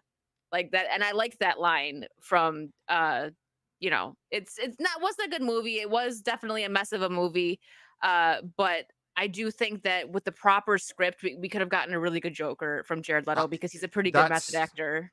But one of the issues you can have is that is a meta commentary, and I don't think you can have people in your movie doing meta commentary about themselves. Like, people can it describe depends the on the movie. Batman Yeah. as an idea, but I'm not Hmm. sure the Batman should himself, Yeah. unless he explains like how he knows it. So, I think it was because I've not seen the Batman, but I think he was talking about the Batman where he was on about I'm only one guy, so I can't be everywhere. So I deliberately turned myself into an idea so I could petrify them. So as long as he has the logic of how he worked out, fair enough. But when the Joker is saying he's an idea, I'm not sure how he'd know that. Like, he's probably not sane enough to have worked that out himself. It definitely wasn't Yeah. intentional. Yeah, it's like I said, that movie was a mess. I think we could have gotten something great with proper writing, but unfortunately we didn't. People are saying like release the Ayer cut. I'm like, but I don't know how good it would actually be because it's like what we got, the writing just wasn't there. It could have been a great movie. I wanted a Mad Love movie with Joker and Harley with Margot and Jared's Harley, but never gonna get that. I And I think don't want it now. I wanted it back, whenever 6 years ago, however long ago the Suicide Squad movie came out. But she did an interview where she was like, "We made magic," and it was all cut. I'm like, oh my god. I can't it's been so long since I watched the movie, so I'm not even saying this is an accurate judgment. But I think I did like the bit of the Joker where they're in like the apocalypse world and he's Oh, talking to Batman. He like turns around the on the Snyder car bonnet. cut, whatever. Yeah, there Justice was like an League. extended version of that scene. I think that was Yeah. all right with him, but no, for me, again, not knowing the comics and stuff, I mainly knew Joker from the Arkham games. Okay. I know him from the comics. You should watch. Have you watched the Killing Joke, the animated one? Have you watched that? You should watch it. I think you'd like it. It's dark, but it's good. I think I've got You might have the seen it. You might anime. have I read think it too. I'm pretty sure I bought the DVDs of the animated series and then promptly forgot about them. But You I'm should pretty watch the sure I Killing have them. Joke. But yeah, I it was actually went to theaters to always see that one. the Dark Knight's version of Batman, version of Joker that I liked the most. Always. Yeah, a lot of people did. Heath Ledger's Joker was very good. Even But like I I even like Jack liked it. Nicholson, but it's he's the silly gangster campy version of I'm pretty sure Joker. I've seen that, but again, it's so long ago I can't really comment. But no, I even liked the Dark Knight's version of the Joker from the bank raid. Because I like the idea of all telling one guy to kill the next one, and then it's just the Joker at the end. And nobody knew the Joker, the planner, was even on the mission with them, but it makes Mhm. sense when you find out it is the Joker. I think even that's cool. And I like the idea of a madman that also plans. Like, he doesn't care about things, so all the plans are a bit crazy, but they're all actually really well thought out when it happens. Yeah, I even like though that they're too. just made of chaos. Yeah, I should watch The Dark Knight again. It's been so long. I watched them when they first dropped. That's the only It's one my that I favorite haven't of the watched. trilogy. That's the only one I haven't watched multiple times because I'm a sucker for the classic one. Like I got Catwoman there. I love Batman Returns. I think Michelle Pfeiffer was just like chef's kiss Catwoman. I don't think we're ever gonna get um another good one like that. Maybe it would be nice, but she to me she's top tier. And this you make a good point here, Sevron. Uh, if it was destroyed, Jason Todd, that's what like I back around the time this came out when like all these videos and like deep diving things came out, like trying to dissect like his tattoos and clips from the movie where him and Harley may I just have need to be been right back. they were the one okay they were the ones that I wanted that. Anyway, you guys know what I'm saying. I don't wanna get too deep into it, but that would have been great if he would have been a destroyed Jason Todd. I was hoping for that. We coulda got that. I think we could have gotten a really good Joker out of him, but he probably won't ever come back, and I don't I don't blame him because they really just kinda I don't know. If they released an Ayer cut, I would watch it. Um, but I don't know if it would be good. It depends on the writing, but yeah. Unpopular take, but I didn't like Heath Ledger's Joker. He was too intense. Joker needs to try and be funny. I liked it, but my favorite Joker is probably Jack Nicholson because he was very silly and campy. I still, I don't know, a lot of people were saying that Joaquin Phoenix was their favorite Joker, but I don't think that's true anymore. Let me get some of these super chats. We'll disperuse getting milk or something. Escapo, thank you for the 5. Disparu as Saron's. I'll save this one. Latest disguise in season 3. Doing. I'm gonna save that one. Hold on. I'll save that for when it comes up. Steven, thank you for another 5. Bringing Velma back from the dead was a personal attack on Disparu. Okay, I'll save that one too. All these super chats are for Disparu. Mark, thank you for the 5. Is Elon's robot most like a Terminator, a Star Wars battle bot, or a Cylon? I don't know. I actually have I think the video is a little bit creepy, but I have a video that we're gonna pull up here in a second when we start talking about that. That I thought was creepy, but kind of funny too. Um, Ian, thank you for another 50 pounds. Oh my goodness, Ian. Saucy. According to Twitter, he is saucy, but thank you, Ian. The Well, hangover was he says he actually has a hangover a few hours ago, but I thought he just polished off another bottle, so that'll I cure don't it. know. That'll cure it. The hangover was actually funny because I can relate as I also had a hangover a few hours ago. Thanks, Ian. Okay, I was reading super chats, but 2 of them are The for Scottish you. normally just So I have gotta go one back to hangover, but those. it lasts for the rest, like their entire life. They're just forever hungover. Well, yeah, because they only get drunk once, so they kind of merge into this hybrid zone of. Seriously, Ian? Now that's a story I want to look into. Apparently, he was on his face on Colombian marching powder. So he was Jack To be Nicholson fair, was I think most actors were back then. especially in like the 80s. Oh, yeah. All right, Look, they Escapo gave better scripts. If that's what it takes to make a good script, there you go. just was like, listen, do what you gotta do. Just give me a good movie. He said, Yes. do what you gotta do. I won't judge. I'm fine with Hollywood being degenerate as long as they can actually make good stuff. Although, like, you have to pick a lane, right? People can forgive you for stuff if you're actually good at what you're doing, but if you're crap and a degenerate, nobody likes you. You gotta pick a struggle, man. Yeah. Well, you've got to pick something to make up for your struggle. Yeah, good point. So Escapo, thank you for the 5. Disparu as Saron's latest disguise in season 3, doing his Pee Wee Herman voice the whole time. Yeah, he's going to be called Saronetta. He's going to come back with no dangly bits this time, and he's going to be way more intelligent, not manipulative. But everyone's going to like him anyway. No one's going to know why. It's going to be like Disney Sauron. And then we can ship him with Galadriel again, and she can be like, oh, I don't know why I was ever really interested in Celeborn. What I actually wanted was fish. And then that we go along that kind of angle, and I can ship him again. There you go. I don't know what any of that was. It just came out. Hey, look, it was the same as Sharon Stone. Your brain just makes connections, and you just hope it makes sense at the end. He's just like, Mazza, Sharon Stone, obviously. Steven, thank you for the 5. Bringing Velma back from the dead was a personal attack on Disparu. It was. Well, to be fair, they didn't bring her back until right at the end of the episode. They actually sent her to hell first. I'm like, this is amazing. Like, you did a Halloween special just so you could... Like, death isn't good enough for Velma. She has to be dragged to hell. I'm like, based. This is amazing. And then in the last few seconds, they bring her back and end it. And that was the cancellation. So I'm just going to assume she got hit by a car. I didn't watch it, but from the clips Nobody I've seen did. from Velma, nobody did. The only good character This is why it's a was personal Fred. attack. I'm their only viewer.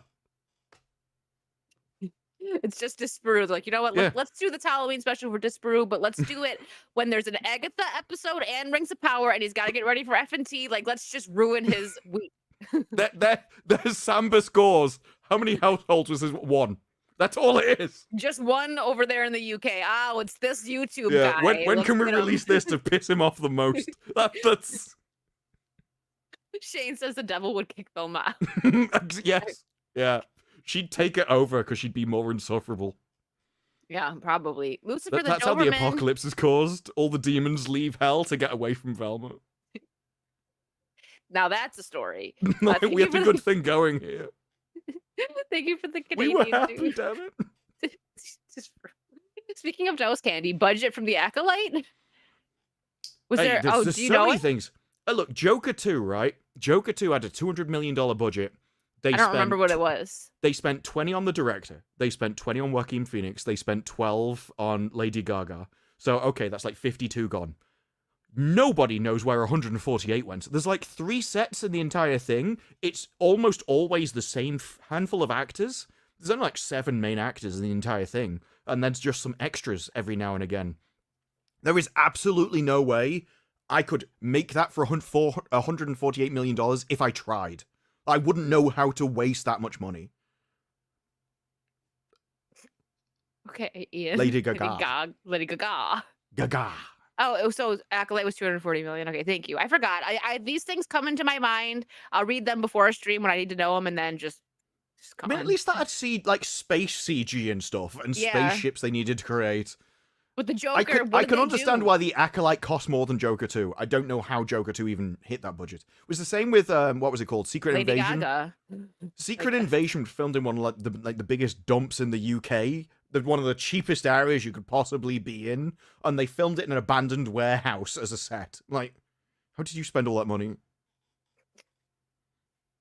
I don't know. You got me. I have no idea. But let's watch. I think they should give me $200 million and see if I can spend it making a what film. would you? He's gonna spend it Well, on no, whiskey and milk. no, like just as a test. Nobody cares about the quality of this thing because it would be crap. But just to see if it's possible for me to spend $200 million on a movie, because I genuinely don't think I could do it.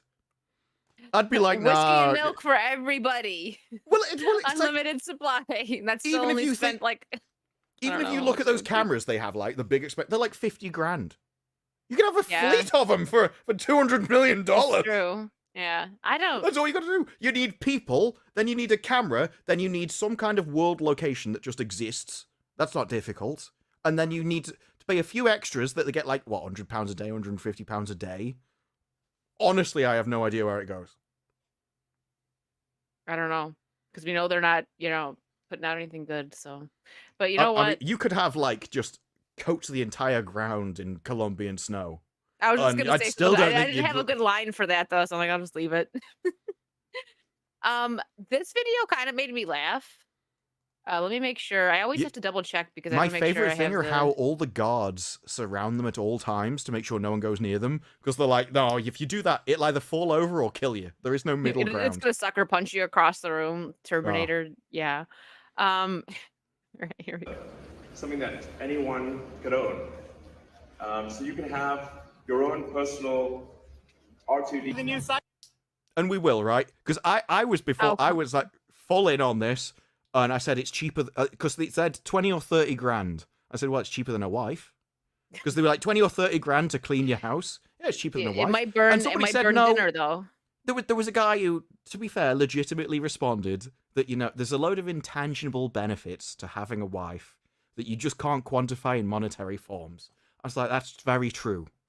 She's gonna make you buy one anyway. She doesn't want to do the housework. Doesn't matter whether you have a wife or not. You're still gonna have a robot to clean your house. So, I'm not sure anyone's being saved.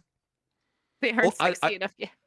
Also, I also like, there was like, what are you going to do when these are released on Earth? I'm like, my cleaner's going to kill me in a maid outfit. It was like, I've accepted my fate with these robots. He's going to dress it up in a maid outfit. Well, okay, just. Well, no, it's going to come from the factory in a maid outfit. They know their audience. Wait, is this like when he asked, what is it like being a robot? Yeah, this is talking to him. I know. I'm trying to get a ride. Dude, me too. Yeah, the bit where it actually did, I think you can basically tell it's a human responding because he uses slang. I don't think a robot would use slang. If you go back to the start, it was the first question that guy asks. Oh, but I over think here? it like, yeah. We didn't hear it. Go just before the cut. Yeah, there you go. Right there. Cybercab. Cybercab. Hold on. Here we go. Oh, it looks like they've made.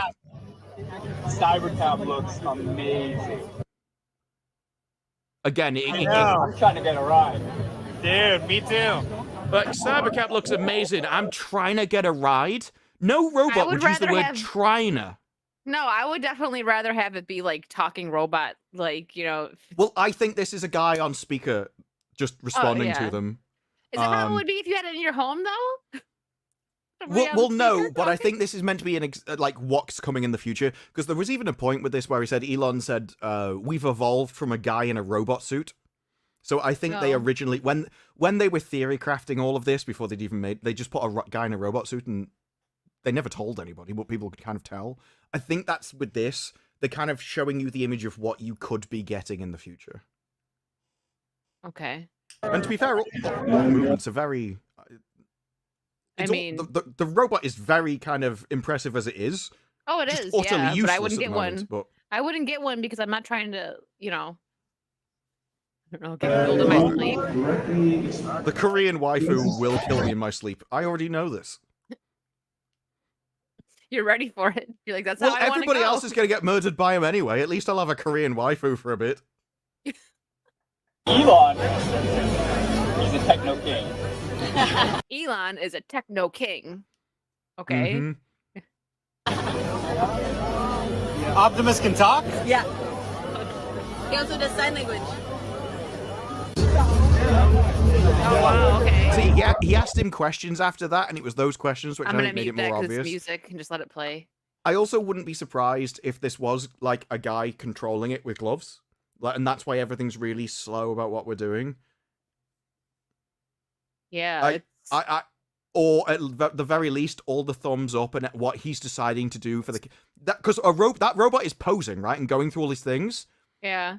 I think that's still a guy telling it what to do. Probably. And yeah, maybe That's it's all pre-coded and everything that when I tell it to do this action, it does it. But I don't think it's autonomous yet. I don't like AI yet. kind of powered. Yeah. But No, again, not yet, but This is the worst that robot's ever going to be. Like in 2 years, it'll be entirely different. yeah. Oh yeah, it's gonna upgrade. I'm not gonna get one, but it's cool. The and this- moment I'm not it can gonna do share the housework, sound I'm on getting one. this.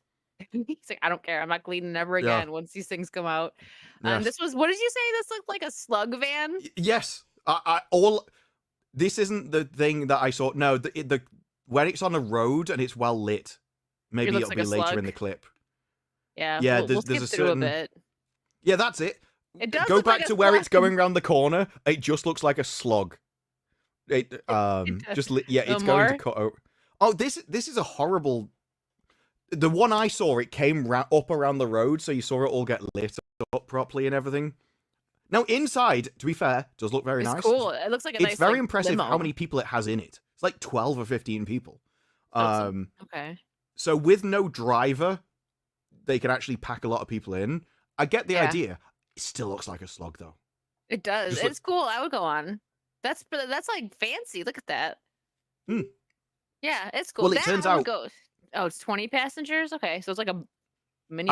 People kept getting out of it, and I'm like, how many people did you cram into that thing? It was impressive.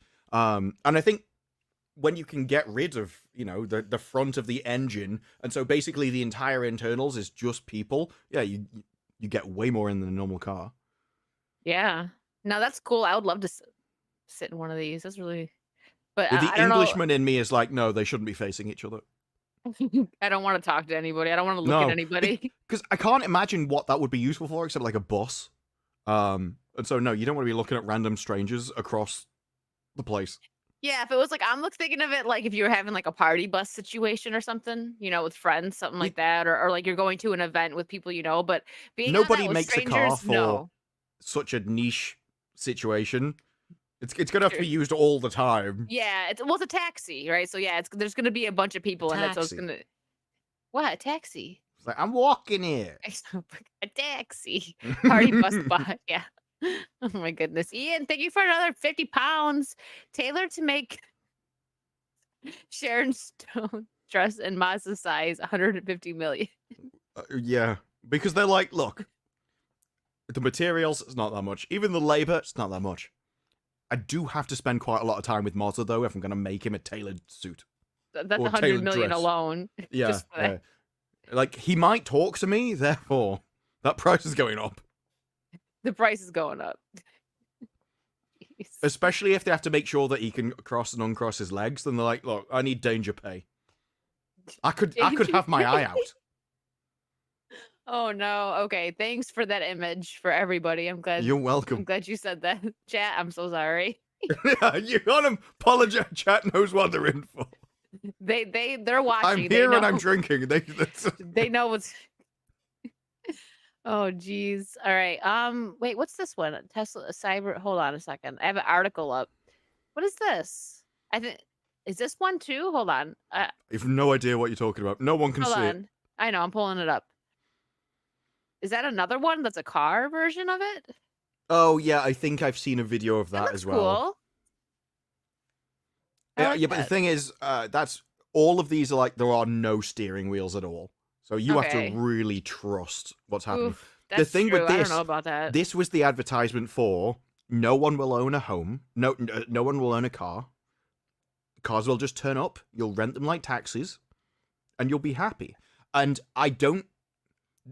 Quite frankly, I don't think this will work. Right in the advert, I think at least if not all of the people in this advert are Asian, and I'm like, okay, I could see this working in Japan, 100%, where they have like a built-in attitude of you leave the area better than you found it.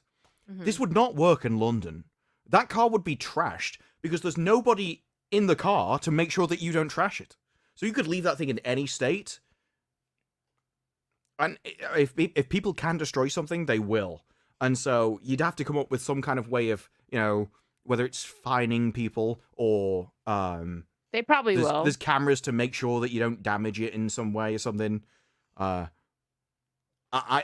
just think this idea relies on good people using it, and that could have been the West. It's not anymore. Oh, really? Is that true? I already tested in London and 2 of them crashed. Think the same happened in Cali. Really? I have to look into that. That's not good. Yeah, and it's one of those things where self-driving may not be Good ready point. yet, but it will be Drunks in ready there? eventually. Yeah. And so, whenever you see any of these things, you're like, this is the worst it's ever going to be. It will improve.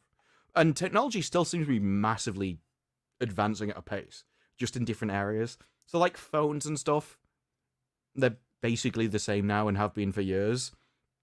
But where it comes to, like, robotics and electronics in other places, it's still moving forwards.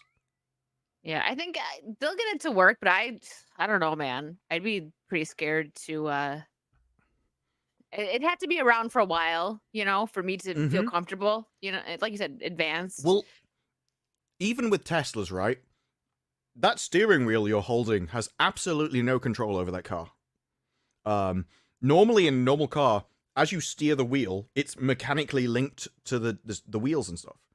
So the brakes have a direct force. And so it doesn't matter if something fails, you can still control the car. In a Tesla, that wheel is entirely unrelated. If something goes wrong with the electronics, nothing gets transferred to the wheels. It just locks up. And so even now with electric cars, you need a lot of trust. And anyone that's seen a PC blue screen. Have you ever been in a Tesla? I hadn't until I went to Vegas, and then I was in like 15 Teslas in the week I was there. Like For half the Ubers? taxis were Teslas. It was, Yeah. I mean, it was great. They're really great rides. Mhm. But no, over here I don't really see them. Electric Yeah, cars as a whole are not common here. She's a Tesla owners are so annoying. Oh, look at me. My car has a steering wheel. I was in a Tesla once and it was really funny. It was an Uber. And it was a nice ride, whatever. It was a nice car. It did But seem I didn't smoother even- than I other didn't know how cars. to get in at first, and the lady like giggled Yes, a 'cause little it's bit, got like a 'cause flat You gotta thing. push like the butt like thing, and I was like, how do I get it? The only reason I knew is because I'd seen videos. Oh. Like being permanently online helped me for once. It helped me for Mhm. once. Yes. Normally people are like, why don't you know how to do anything in real life? It's like, well, this time I had seen a video. This video that was, oh my gosh. So when I was in Toronto at my hotel with X-Ray, we had to look up a video. We talked about this, I think, on the stream. Where did How to buffalo use- wings come from? Oh. Yeah, that too. The Nespresso though, it's a great coffee machine. Oh no, you told me about this. Yeah, we had to look up a video and like a guy had to show us how to use it because it was weird. Like my coffee maker, I put the coffee in, pour the water, push a button, and it brews. Yeah, but these are little pods. Yeah. Yeah, they're the same thing with the Keurig. You just make sure the water's filled, put the thing in, you hit the button and it starts. But for the Nespresso, it was like different. You had to like turn it, hit a button. Like it was this whole thing. Like, after we seen, like, okay, that's easy, but it was just like, dang, like how what the heck? We had to find out. Look, And there's a bunch of all different women are strong and Nespressos, independent until they hit an espresso machine, and then like This is It's it. true. This is what men are for. Exactly. it's it's that funny. awakening moment. It's funny because when we started the video, I'm like, it's gonna be a guy. Just wait for it. It's gonna be a guy showing us how to use it. Then we see the guy hand, and we're like, yep. There's a coupling joke where that she's talking about, like, why do you even need a boyfriend? It's like, well, you know, he's useful around the house. He does stuff. It's like, well, I just kind of pay somebody if I need like a plumber or whatever. She says, yeah, you get a man in. She's like, oh, I've always misunderstood that phrase. It's like she was just dating people to have handymen around the house. It was like, how do you get your boiler fixed? I just date a boiler for like a couple of weeks. It's fine. This one actually didn't. I don't know. Maybe in the US, I've never had to have instructions for a coffee machine before. No. We looked, there was nothing. We're like, there's no instructions, so we had to look up I never use a those video. machines though. Every hotel I've been in, and this includes America, whenever I've looked at the coffee machine, it looks like nobody's touched it in years. Like the entire water thing, you can if you scrape it, you get like all the residue of old water and stuff in there. They may clean the hotel. Nobody cleans that coffee machine, I'm telling you. That's a good point. That's, to be honest, that's the first time. I think X-Ray, like, cause when she travels a lot and stays at hotels, so probably to save money. But normally, like, say, like when I go to Orlando and stuff, I normally just get a coffee when I go out from somewhere, or I'll get, like, the one time I was there for a few days, so I got like a cold, like, iced coffee thing. It was just like black cold coffee and put it in the fridge, and that's just what I was doing. I'm the same way. I liked an espresso machine though. I actually really liked it, but you're right. I was They're thinking very that easy too, to but use. they're very easy to eat. Not the You will- Nespresso. Sorry, that wasn't even a dig. That was just a natural. I'm like, well, you just put the pod in and press a button. It's a piece of piss. Like, oh, I forgot the topic we were talking. I forgot that you guys are retarded and you didn't know how to do it. No, but you're right. Yeah, and X-Wing kind of ruined ice. I thought you were gonna At say coffee. hotels. Like X-Ray No, ruined coffee he for me. worked- I was no, a big X-Wing- fan, no, and then he was no. like, oh. No, X-Wing, he's worked, in like refrigeration areas, and he says that hotel ice, like, don't use it, like it's dirty and stuff. And I'm like, I'm still gonna use it. What am I supposed to do? Well, to be fair though, you're not supposed to put the hotel ice in your drink. It's just meant to keep the drink cold. So that's why you Yeah. have a bucket. You put your Yeah. stuff in the bucket. It never touches your drink. This brew is So- fancy. He gets champagne and he puts it in there like in the movies. They have an ice bucket. The hotels I'd been in had never had an ice bucket until I went to America. And then it's like, no, all American hotels have an ice bucket. So, Don't make a meme about Ian while he's away. mm-hmm. He's thinking about it right now. Look, that scene would have been entirely different if Sharon Stone had been peeing. What? He was the one that mentioned it. I only saw like part of the message and just merged it together. Hokies, thank you for the 20. Hey, we cover topics every week. It just takes a while to get there. To be fair, We do. I don't think. Oh no, we have. Yeah, Elon. That was. In fact, I think Yeah. that was a topic that I was like, well, if you run out of time, and she's like, no, this could be one of the first ones. I want to talk about robot waifus killing us all. That's what he I can't really remember who wants. it was. It's like this horrifies me. And I'm just like, yeah, but robot waifus. Not yet, Wayne. That's actually coming up next. We're going to cover Mhm. 2 topics. Look at us Yes. go. And because they kind of swapped who Lara Croft is, he will now be known as Womb Raider. Listen, I'm gonna read this super chat and then we'll get to the Tomb Raider topic. Ed, thank you for the 5. This brew is a summary of the Joker post, essentially that the person would like a bomb without a timer versus a person pushed to break by society. Which Joker post? The I'm not summary sure of the which post you're Joker. Summary of the Joker. What do you mean, the first one rather than the second one? I'll Look, pay Alex. I would, if you're on about that boat scene, I would push that button in like you wouldn't even get He me said thinking about F&T. it. F&T, he said. I'm still Did you talk about- confused. did you talk about a do you mean post on Joker or F&T? Joker 2? Do you mean the boat scene? Because that's the only thing I can think Did of. you The one talk? with the Was there a timer. Joker post that you talked about? We on did talk. F&T? We did talk about the Joker, but I'm not sure what you're referring to. But in the Dark Knight, I'm telling you, if you push this button, those criminals on the boat, boom. I'm not even hesitating. But no, I mean, my summary of the Joker 2, I did a review of it. The summary of the first movie, I didn't like most of it. Like The first it- one or the second? You didn't like either of them. I liked it was the ending of the first one that made the movie for me because I liked the Joker bit. And so I could understand why, you had to see what made him this way, but I still thought it was his kind of crescendo of, I'm not going to take this anymore. I'm just going to shoot those guys on the train. People are crapping on me in an interview, and so I'm going to show them what they deserve rather than doing it to myself. I liked that crescendo of, I'm standing up for myself, which is the Joker bit. It was the only bit of the movie that actually mattered. A lot of it's fluff and boring and could have easily been cut.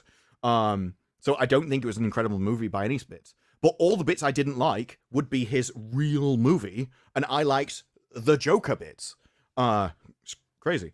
And so, yeah, if I'd watched it, because I'd only watched it after Joker 2, I wouldn't have given it the same high marks everyone else did. But I did like it by the end just because of the ending. Well, thank you, The Ed. You did post-defending super chat Joker it, 2 was thank you. meant to be bad. It depends what you mean by meant to be bad, right? I do think it was... It comes across as, I made this first movie, never intended to make another one. And then a load of articles came out. You know, all the articles. It's going to cause violence, all that kind of crap that came out around the release of Joker 1. It felt like that had an impact. And he's like, no, I need to go back on this. It's not meant to be. You're not supposed to identify with him. You're not supposed to understand him. I don't like these people liking this thing. And whether it's real or not, I don't think it matters. I think it matters the perception that the director had. And so his perception will come from, the mainstream news. And I think that caused him to destroy the thing he'd created in the first one because he didn't want those people liking the movie. And so I think what you have is a spiteful thing. But I do also think it comes down to his hatred of superheroes. The only good bits of his movies are the superhero bits. Everything he puts in them is awful. And I think that makes him bitter and sad. And he lashes out at people for liking what he considers the slop for the peasants. It's how it comes across from watching the movies. And so... it comes across like a child throwing their toys out of the pram because you don't like it the way you didn't take it the way they intended. It's not the pretentious piece of high art that he thinks you should make it. Yeah, and to be fair, with Joker 2, the people that like Joker 2 that are doing all the pretentious Jungian philosophy thing, he'd probably love those reviews. Absolutely think they're amazing. Yeah, I'm so glad you saw the depth in my art. It's like, it's not art, you're pointing a camera at someone lying. Grow up. Yeah. No, that's a good summary. I've heard enough about this movie to understand the entire thing, really, and I'm so glad that I got it spoiled for me because that would have been such a waste. I would have been so mad if I went to the theaters to see this, but I'm not even gonna watch it when it comes to streaming. I wouldn't even pirate it. Like, I don't sell the I wouldn't even pirate it. I'm not even gonna expose my PC hey, for to someone that like you junk. that loves pirates that much, It says a lot, yeah. right? I'm not even gonna sail you the would seas you would for pirate it. crap at the bottom of the ocean. Well, calm down. Okay. Duh. That's Duh. half my streams. Joker 2 has dozens of fans around the world. I've seen 2. That was actually the Variety Don't article forget, about what's it. her name? What's her name that we thought was a guy until we looked at who wrote the article? It's the dramatic reading that you did. Who probably met the love of her life at that. The Variety article. name. My favorite thing about the Variety article that kind of showcases the whole fall and everything is when he goes, not everybody hates it. I even know somebody that likes it. It's like the Variety journalist only knows one person that likes the movie. I know a guy. She was one, Yeah. but I know him. This is literally like, well, men are taller than women. No, I know a woman who's 6'4". So there Ta-da. you go. I'll Ta-da. teach you. Come at me again. I got logic. Yeah. What about that one in Game of Thrones, eh? You didn't think about her, did you? Malty, thank you for being a member for 14 months. I always forget to use these. Good evening, and watch Terrifier 3 if you haven't, with your dinner if possible. I actually didn't watch the first 2. I know I've never even everyone heard thinks of the first 2. The first I saw it was when... it's Art the Clown. You know what it is, right? Like I think Lethal loves it. I never watched it because You as say much clown, as I think of a rude eye. Look, he cream pied himself. It's hard to remove. There's not enough brain soap in the world. I actually haven't watched any of the Terrifier movies because as much as I do like horror, I prefer like suspense and psychological thrillers over like heavy gore movies. I a lot of much the prefer movies- psychological stuff. Yeah, me too. And I'm not saying it's bad, but it's just Have not you ever my seen thing. Basic? No. What's that? Basic. I for most of my time, I never looked up like reviews or anything. I never knew what other people liked. But it's John Travolta's in it, and I really like Basic, and everyone else hates it. I'm like, this is awesome though. You get like 3/4 of the movie, and then it because it's all done in interviews. It kind of I think it's because I like things where it'll show you the same events from different people's perspectives, and you learn things. So this can be done via talking to different people or from different timelines. So I always like time travel where something happens and it shows you the day, then they go back in time and show you the day from another perspective. There you go. And it changes the original the original events that you saw, and you realize why certain things happened because of this other thing. And Basic is like that. So I already have like a predisposition to like that kind of movie. But yeah, this is all done by interviews. All right, I pulled it up. It's a I'll really watch old 2003. like it's when John Travolta I think was in his heyday and stuff. Yeah. And I like John Travolta movies. Like one of my I'll look it favorite up. is or watch it. yeah, if you like psychological thrillers, it's good. I was just amazed though when I found out everyone else hated it. I'm like, this is amazing. And to go back to the like horror movies, my favorite horror movie is Evil Dead 2, and there's a lot of gore in it, but that's also kind of silly. Like I'm kind of particular with my horror movie taste. I like the classic, slasher stuff. Obviously there's gore. I'm not saying I don't like any gore, but I've some movies that even if it might be a good movie, if they rely very heavily on gore, it's just not really my thing. Like if there's gore in the movie, of course, like there's so many horror, like every horror movie has some element of gore in it. But that's why I like things where it's like it's playing a trope, but there's a twist, right? So detective shows, I can't just watch a procedural, but I can if there's a twist. So there was one he was basically Sherlock Holmes, but every time he died, he respawned in a river, and that was enough of a twist. You had Lucifer, that was the same kind of thing. Or there's various other kind of twist on a trope. Like if it's unique enough, there's some kind of angle that it happens. Horror's the same kind of thing. Just being gory, not enough for me, but I did like the Saw movies because the ending of the movie, like again, the ending of the movie made you see the rest of the events in different light, and I really like that kind of thing. So I don't like horror movies and stuff in general, but I really liked the Saw movies as long as Saw was alive. Very sure. I mean, the classics do have a bunch of naked chicks in them. It's true. I mean, based. That's how you make a good movie. He's like, I'll watch that horror. No, movie. that's how you make a good movie. People will forgive you a lot if you just have a hot woman in it. Yeah, I mean, think about it. Like back at the old school slasher movies, like Friday the 13th. There was always like a naked chick getting ready to go like skinny dipping or hook up with her boyfriend, and then she gets killed. Well, yeah, and the Cabin in the Woods played on that theme. That people always died in a certain order. Cabin in the Woods. There was It's always so various different. I loved Yeah. it. I remember the marketing for Cabin in the Woods. It would show you things like a bird flying into the shield and things, and then would just show you the cabin. So it was kind of hinting that it wasn't what you expected. But then you watch the movie and it kind of flips into a different movie halfway through. Anything like that where it's kind of unique, I like often. Yeah. Well, I used to. Yeah. I don't think That's people why- are clever enough to do that anymore. No, that's why I liked, like I prefer comedy over any genre. So that's probably why Evil Dead 2 is my favorite horror movie, because it is more comedy in it. It was just it was different for the time. I remember Stephen King, even though he's a Looney Tune freaking weird now, but he's that's putting it lightly. He makes Mark Hamill. He's a look kinda wild sane. one. He's wild. And to be honest, his posts are so insane, it does make you wonder if he even wrote the books. They are that unhinged. And it's like, how on earth could somebody this thick be this prolific an author? Like I said, he makes Mark Hamill look sane. kind of, you know, because Hey, let's I've only seen a couple. let's not go too far here. He's like, "Ugh." Not that it makes him look sane, but I'm not saying mild. I'll go with mild. It makes his post look mild in comparison.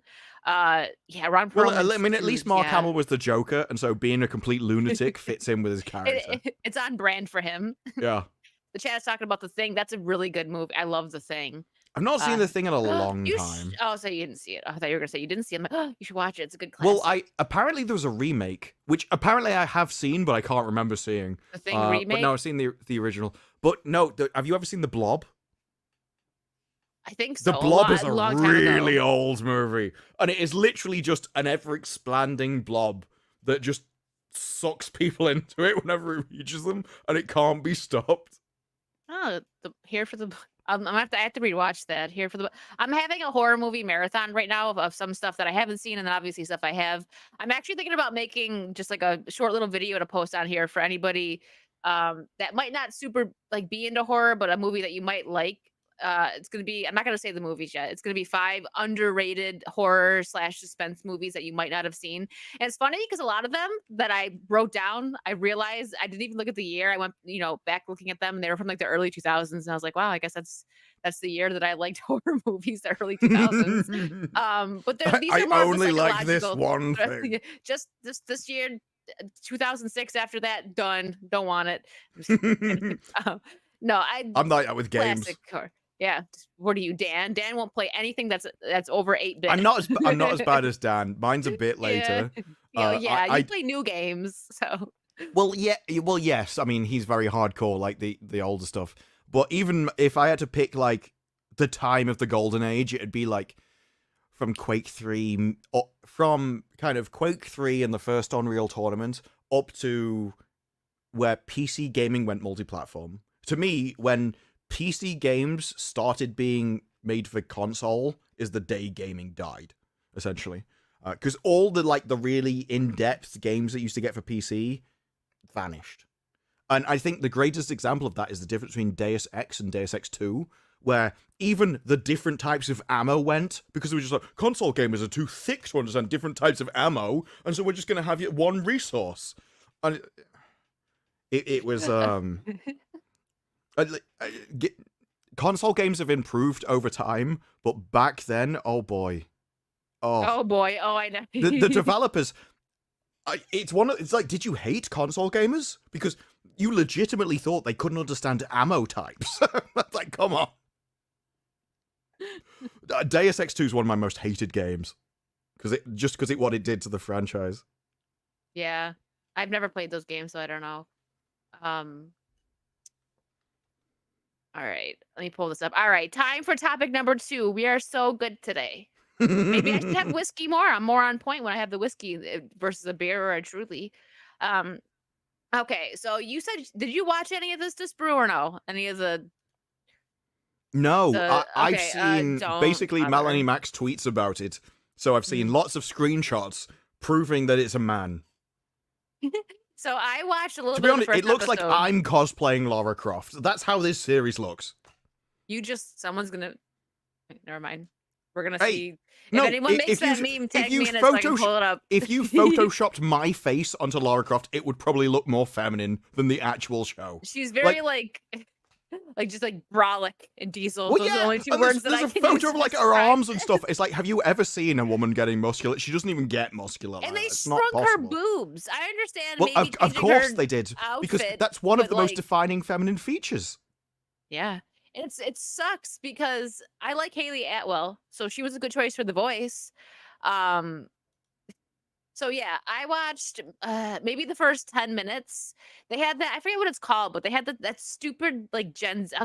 Sorry for picking on Gen Zers. I got some friends that are Gen Zs that aren't that retarded, but that Gen Z humor when there's a dire situation, right? Oh my God, Disparu, I was wondering. I'm sitting here wondering, like, how long will it take her to realize what I've done? What the frig?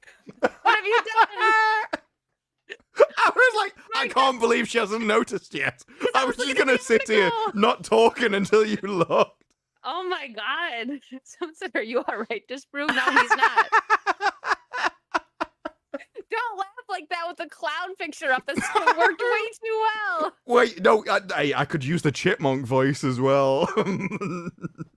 So that Gen Z humor where it's like, oh, we're all about to die. Let's crack a stupid joke instead of taking it seriously. You know what I mean? Like where they do that all the time. I watched like 15 minutes of it and they did it like 4 times. And I was like, this ruse cracking. Yes.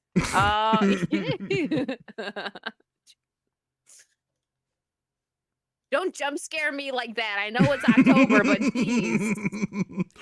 Hey, it was there for ages. I'm like, I actually can't believe you haven't noticed this. Because I was looking at the article. You're over here. My bang covered it. Yeah, no, it's natural for people to just blank out a rude eye from their center of vision. I would say poor Rudai, but he did that to himself. He did, So yes. I can't. Well, I can't really. Arudai has made many bad choices. One of them is inviting Sevi to run a channel with him. So I think back everyone likes to Haley Atwell. linebacker Croft. It's just like when I seen, I'm sitting there looking like when they first showed her, like the face was okay, right? Because they first show her and it's just like her face, and it was kind of like dark too. But then it gets worse. And I'm sitting there, and she gets up, and I'm like, immediately, I didn't watch any look at anyone's tweets, any reviews, or anything, and I'm like, they shrunk her boobs immediately. Like as a woman, I noticed that, so I know guys are like, oh, immediately. Oh, And then I'm guys like, would why notice her the exact thigh- pixel difference. Why do her thighs look like a male bodybuilder? Because it is a man's body with a man's face. That's exactly what it is. It's There's not been even loads of that. these animations where people will run it through just like makeup removal software, and it's just a bloke. Or Here, one of the tricks you can do if you just remove the hair, so you remove like the longer feminine hair kind of cut, it's just a bloke. It's obviously a bloke. And it's done deliberately. They didn't use Haley as the Well, no, I don't think they should. model. Haley Atwell doesn't look like Well, Tomb Raider. Well, no, but sometimes, I mean, at least the way they used to do it is they used to take part of, the voice actor and put something from them in it. Like even Robin Williams, the genie, right? They had like his nose, just little things. They used to do that, but they don't do that anymore. No, but you're right. I mean, but doesn't Haley Atwell have big boobs? Like in real life? I mean, but that's not even difficult. If you want to look like I still think Angelina Jolie would be way more Tomb Raider in real life than Haley Atwell. And so I agree with that, yeah. if you did a Tomb Raider with Angelina Jolie's face, I don't think anyone would mind at all, like animated. But I don't think Haley Atwell looks like Lara Croft from the games or whatever. But you can easily do just an animated Lara Croft face, like that would be instantly recognizable, and just give Haley Atwell's voice. That's what everyone wanted. The issue is, and I've seen multiple reasons why. You can either do it like they hired a load of women on the crew that basically didn't want to work on somebody more attractive than them, and so they did it. Yeah, you could that's what it hire always people that is. just well, yeah, or you can be like, well, you don't want to cater to the male gaze, so what we're going to do is we're going to make it so that men hate this, and we're literally going to remove anything they could possibly like, because in the original Tomb Raider games, there was a lot of making a crawl for absolutely no reason whatsoever. Like, if you look at people's playtime, crawl was probably a significant part of it. And so I think one of the issues you can get with this is if you hire a load of people that hate men, they also end up hating what men like, and that can end up with them hating themselves. And I think that's kind of the loop you get. And you end up with this, which nobody wants. And No, the weirdest thing is when they perfect. gaslight you. Well, yeah, Yeah, like, the weirdest thing is fine. when they try and gaslight you that nobody can tell. Oh, how do you know that's a man? It's like, well, you do realize facial detection is a significant part of the human brain. We're actually extremely good at doing it. And it leads to some weird thoughts like, why are you so good at, like, the uncanny valley, right? The bit where something's human enough that it feels scary. Because Yeah. it doesn't quite look human. And so that means that in history, there was an evolutionary reason why you got scared of that thing. There was something that was close enough to humans that wasn't human that you were meant to be afraid of and repulsed by. And that's why you have that bit of your brain. And this was probably like so you didn't mate with Neanderthals and stuff like that. Like there was a species separation at some point and you weren't supposed to go with the other split. But that's what this is. And they don't seem to realize that This is why making faces is so difficult, because we are so hyper attuned to recognize it. This is why people see Jesus in bread. Because everything we look for faces constantly, because it's what your brain is designed to do. And so when you try and gaslight, oh, nobody will know it's a man, this is literally what we put on the earth to recognize. You cretins. Yeah, I just don't Speaking of understand. cretins. Don't jump scare me like that. So what was okay? It says The Legend of Lara Croft. Oh, let me highlight for the chat, not Disparu. Has arrived with a pretty average reviews, See? a 69% credit score and a 60% audience score. It has debuted number 9 on Netflix's top Did 10 you say list. credit score? Critic score. Look, it can take out a mortgage just fine. It's fine. Critic score. And I think it may go down. I wasn't sure until you paused, and then you were, oh my god. I'm like, wait, I probably did. Listen, the whiskey's hitting me. I haven't had just like whiskey on the rocks. That's in a the long best time. bit. What you need to be drunk enough to play a horror game afterwards. Those are the rules. It's true. It'll be more entertaining. So I think, sorry, that thing pops up all the time when I'm playing games. It's my like background. That's because noise you hit the plus cancellation. button. No, You no, opened like, another after, tab? No, after 2 hours it does that. Like when I've been using my mic for 2 hours, it's Crisp is what I use. It's a noise cancellation software, and it just started doing this, and it's so freaking annoying. I can't turn it off, but it goes like meeting notes. Oh, are you after using 2 like a hours. free version or something? No, I use the paid version, but it just does that after 2 hours, like letting me know. I'm like, I didn't have a meeting. Okay, I'm just talking. Do you have an about the NVIDIA stream. graphics card? Yeah. In which case, I could save you a subscription a month. Oh, really? Okay. Yeah, That'd be NVIDIA nice. literally does the same thing for free. Does it? Okay. Yeah. I know 60. I was gonna say 60% does seem high. It's gonna go down because I didn't have any. I didn't come into it thinking it was gonna be great, but I'm like, oh, maybe it'll be kind of entertaining. So I'm gonna check it out. And it's just I got 15 minutes into it, and I'm like, I can do better things with my day. Bye. I don't even care. Like, 'cause I Yeah. judge a lot of things now based on this. Like, we all know certain signals, right? I've long thought that you can clear a company out of all the let me. basically useless employees just by word selection alone. So if you sat in a meeting and every time someone used a keyword, you just fired them, your company would be a better place. And I think the same thing with animation and gaming. One of the things, if you can't make an attractive female, just fire them. Bye. You're clearly crap at your job. Because we now know what you value. And you're not... The one thing we know you don't value is what the audience wants.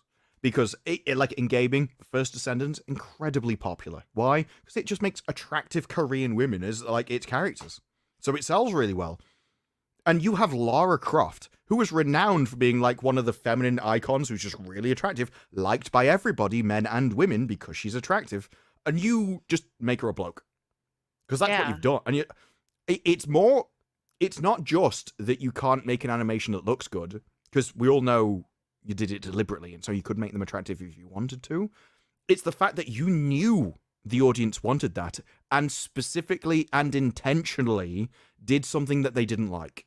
And that's why I don't like the Joker too. Well, one of the reasons. It makes you feel horrible when you leave, but it makes it worse because you know you were supposed to feel horrible about it afterwards. And it's the same with this. It's the spiteful nature of it. I don't want you to have something good. So, well, I don't want you to have a job then. Bye. Yeah. Well, that makes sense. You're speaking, what you're saying makes sense, but for some reason they just don't care, and I don't know what it's going to take for these They never needed studios to. Because it used to be where they actually cared. I know I've talked about this on a few streams, but they used to actually care. And, if the audience reacted negatively to something, they would change it if they could. I mean, if the movie came out and Well, it was look crap, at what can you do? Sonic. But yeah. Sonic changed. Aren't they up to like the third Sonic movie now? And that would not have happened if they hadn't listened to the audience and changed how he looks. They could have taken oh no, we're right, this is how Sonic is supposed to look. But their issue was their Sonic wasn't bad intentionally and deliberately. They just did a bad job. And so when people are like, I don't like this, they're like, oh, okay. The reason why this will never change is because it's intentional that you don't like it. Yeah. It's intentional that it looks bad. They could make Lara Croft. They choose not to.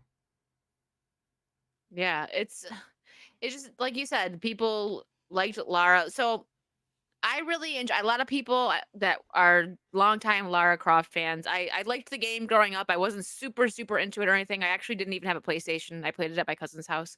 Um, but the Rise of the Tomb Raider, I really enjoyed that game. I played through it twice, once on PS3 and then once on PC. That was the first game I played when I built my first PC. I liked the game. Do I think the classic Lara outfit is better? Sure, yeah, like her. Well, it's not the it outfit; looks it's better. But like it's the people, entire model. I didn't even like what, in the Rise of remake the Tomb because Raider? I think Rise of the Tomb Raider was the like where they changed Hold on, Lara's. they hold on. I'm not a huge Lara Croft person because I was into PC games by this point. Yeah, because there was a time where they remade Lara. No, I think you're thinking Shadow. And I thought that was the start of the uglification of Lara, so I didn't even like that. I didn't even like what they did with this, but now it's just got worse. Mind it. I know people's biggest thing with this was because she at least Well, it's had not a Lara. woman's It looks body nothing in like this. Lara. Yeah, they changed her, of course, but I thought the game itself was beautiful, like the graphics and everything, especially once it got it on PC. But you know, I didn't hate that they didn't keep her in her classic outfit. No, but they just got they worse made her from here. They made her the flat-chested feminist icon of the time. The issue is if you accept that, then 5 years later or whatever it's been, then they hit you with the next version, which is what you've got in the animated thing, where they went from, well, we didn't just defeminize her a little bit, now we've defeminized her even more. And this is why you don't accept any of it, because they will always push. So you can't compromise and say that, well, no, I like this bit, because then once you've accepted that, well, now they'll move again and see whether you will accept the next bit. And so Fair point. I liked the game for itself though, but at the time I didn't realize obviously what was going on because this is when all this was starting. No one None did. of us, no one knew. I actually didn't finish Shadow of the Tomb Raider. I wasn't super into that one, but I liked Rise of the Tomb Raider. But yeah, I just don't understand it. But you hit the nail on the head when you're like, oh, it's just the writers, the designers are ugly women, and they don't want to make a character that looks better than them. That's really just what it boils down to. And men that want a virtue signal, like they don't want other guys to have something that they want because they're just like it's like misery loves company. If you're a miserable person in California surrounded by crap, you think you're living the best life you can, and you're still miserable, depressed, and on like antidepressants in therapy, you're gonna make something horrible. Your art will be the reflection of you, and you're just a disgusting person with a miserable life that hates himself. And so that's what the thing you create is. And I just don't. I don't think that the current breed of creators can create something that people actually want to be. And then, but you just go and you look at like the First Descendants. That game doesn't break any boundaries. The First Descendants isn't like some next generation anything. It's basically a generic grind thing. It's like Destiny. It's like an FPS Diablo. But when the players have a problem, the developers are like, oh, actually you want less grind? You actually prefer to find the most efficient way to get all the guns. Oh, we'll just make everything like that. And so they listen to feedback. And then when they find out that people are like playing all the attractive they come out with nicer costumes. You want to give us money? Well, we'll give you a really attractive skin that you can buy. We'll just give you what you want, and then you'll give us money. It's amazing how trade works. And they just prove you don't need to make something astronomical to be incredibly successful. It just has to be entertaining enough, and people will forgive you if you have attractive characters in it. It's so amazing that since the beginning of time, everyone knows sex sells, and then the West forgot it. Yeah. Or deliberately forgot it. And yeah, you're right. You know, I thought the remake was supposed to be Lara when she was younger. I think that honestly that might have been what it was supposed to be, but then they changed it. I think that's an excuse. Or an excuse, yeah. I mean, when it first came out, that's what I thought, though. I thought that it was her younger, but I thought the same thing. Because but I guess as we know, wrong. you know, you don't develop a chest until you're at least 34 and barren. 34. Sorry. What? Like, these are the people we're representing. It's true. What are you clicking? Sorry, I've been playing with. It's like a cable tie. Oh, and another one. I fidget toy. The people I've said this multiple times. I have like, look, I have a random ratcheting screwdriver next to me because I like fidget toys and stuff. I have this. I like this. I mess up. Like you. You just roll. Yep. That's what I have I do for that. I do fidgeting. that with earphones. I like. There's other thing. I've broken multiple of these camera lenses because you can like squish them, and then I break them because I keep my squishing them in streams. And this is a cable tie, which is magnetic, and I found out I really like magnetic things because it closes. He's like, I found out I really like magnets. Don't put it on your computer screen. Somebody, He's gonna I've break been his sent computer pictures screen. of me, and I'm like this. And they're like, are you bored in a stream? No, I'm listening. I'm playing My with headphones allow me magnets. to listen, but at the same time, I'm like looking down because I've like dropped something on the floor, or I'm messing with like one of these. I'm like fidget toying He's beneath got the this, like, a camera. mountain of different magnets. He's building a magnet house. No, look, I tell people you would not believe the things within range because, as I've discussed with Lady Gravemaster, I organize in piles. And so anything that I need around a computer, I just have within arm's reach in like a circle. This brew's gonna start making like putty and slime on stream. Just Like, I'm like, how many people have like a temperature monitor and like humidity modifier next to them? I think most people probably don't have the things that you have on your desk. I'm just gonna agree with you on that. This is what I have. Now you got me fidgeting. I love this little fidget roller, whatever you want to call it. I don't know. I have a random torch next to me. He's gonna have like a blowtorch. Look, I got this. I have loads of different like USB sticks. I have loads of random things next to me. That's true. This But brew. In streams, I play with Give them, us a and link that's of- you know, that's why there was a it was X-Ray. He might have been on this stream actually at one point. But I keep hearing a fan. That wasn't a fan. That was a I forget what it's called. It's like a bolt action pen. It's a titanium pen I have, but on the end there's like a spin thing on the end, and I was spinning it. And I keep hearing a fan. It's like, no, it's me spinning the pen. That's funny. There's a squirrel feeder just off to his left, probably. There would be. I mean, I would like happily invite squirrels into my house, but the issue is they're always after your nuts, and so you know you can't keep fending off forever.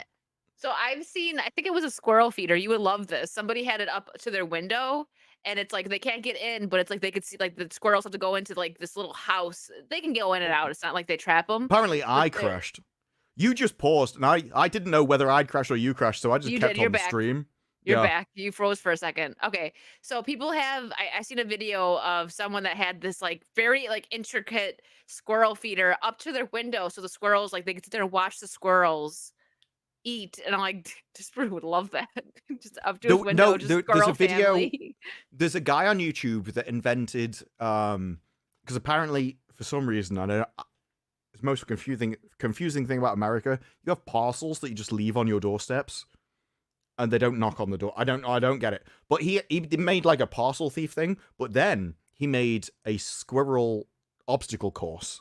And we used to have these as a kid, which is probably where my love of squirrels came from. Watching squirrels overcome obstacle courses, and he made one where it like at one point there was a squirrel plushie, like a female squirrel plushie to distract them. And if they got distracted by the female squirrel long enough, he fired them into a net and things. They're really good videos, but yeah, squirrels will solve puzzle courses, and so you can make That'd be really interesting complex to ones. watch. Yeah. Mm-hmm.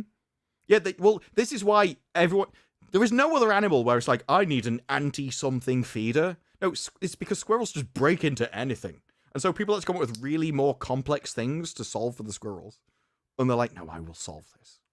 This brew's And gonna I be will the eat leader your of the food. squirrels. Yes. Okay, so before we jump on to, we're gonna have 3 topics today. Can you imagine? You'll never crazy. forget that in the tabletop stream, it started off with my character being like, well, you know, he was tormented by a demon. It kind of shone in his insides, broke his bones and stuff, and so it made him mentally snap. Randomly, I mentioned I just brought up, like, because he can talk to rats and stuff. So I'm like, can you make Gerald one of the guards? And then Arudo's like, no, he's going to be one of these characters now. And so now, rather than playing my character, I'm playing like a rat. And coming up with things to do with the rat. Who might genuinely become king of the entire city. And it's like, this is my life now. It's your life. I've never seen a Her life. tabletop, Ian. My tabletops are always full of crap. Apparently. Yes. Useful Yes. crap, but crap. Torches. Like I say, I have a different sorting system. Lady Greymaster is very much just put it in a drawer, and I'm like, no, you'll forget it. If it's useful, it should be next Keep to it you. out. Yeah, I Mhm. do that with certain things, but I'm very like I like to keep things organized, so I'm a drawer person as well. But get your line of thinking because there are certain things that like if I put it away, I'm gonna forget that I have it. Exactly. So, If it was useful, if you needed yeah. it would be next to you in the first place. If you can put something in a drawer, you should probably just get rid of it. All right. So Ed, thank you for the 2. Panel, do you have any hope for Guns DCU? All right, I'll go first. This Drew's like, no. Okay. Because I do so some of Gunn's stuff I like. The first Guardians of the Galaxy is good. The second was not. It was very forgettable. The third was actually better than the second one. I never think, saw the third because I thought the second was so bad. Yeah. See, I ended up going with a friend to see it. It was just like, oh, let's go see a movie. Like we were bored, and I was like, all right. So that was why I actually went to go see that, and it wasn't bad. I mean, it was definitely not anywhere near as good as the first one, but I like his casting for the new Superman movie. I think He got rid of Henry Cavill and then just hired someone that looked like Henry Cavill. well, not him. I'm sorry. Let me Man. clarify. I like Lois Lane. The casting for Lois Lane. I didn't actually like. Don't was get rid it of Henry Amy Cavill if you're Adams? gonna hire his double. Well, no. I'd have to see how the guy acts to actually. Rachel. Ziegler. What's her name? No, Oh. it's in your head. The Always. Rent who free. was she does what is her name? Where is it? There it is. Rachel Brosnahan. I don't know. I never know if I pronounce it right, but I like that actress. And I think she actually is a perfect choice for Lois Lane. I didn't like Amy Adams, Lois Lane. I Wait. didn't think her and Henry had good chemistry, and she just didn't fit. Well, that's because to she's me not as attractive Lois enough Lane. to be Lois Lane. That too. And so Rachel Brosnahan, I think Like, this is more of like I don't know.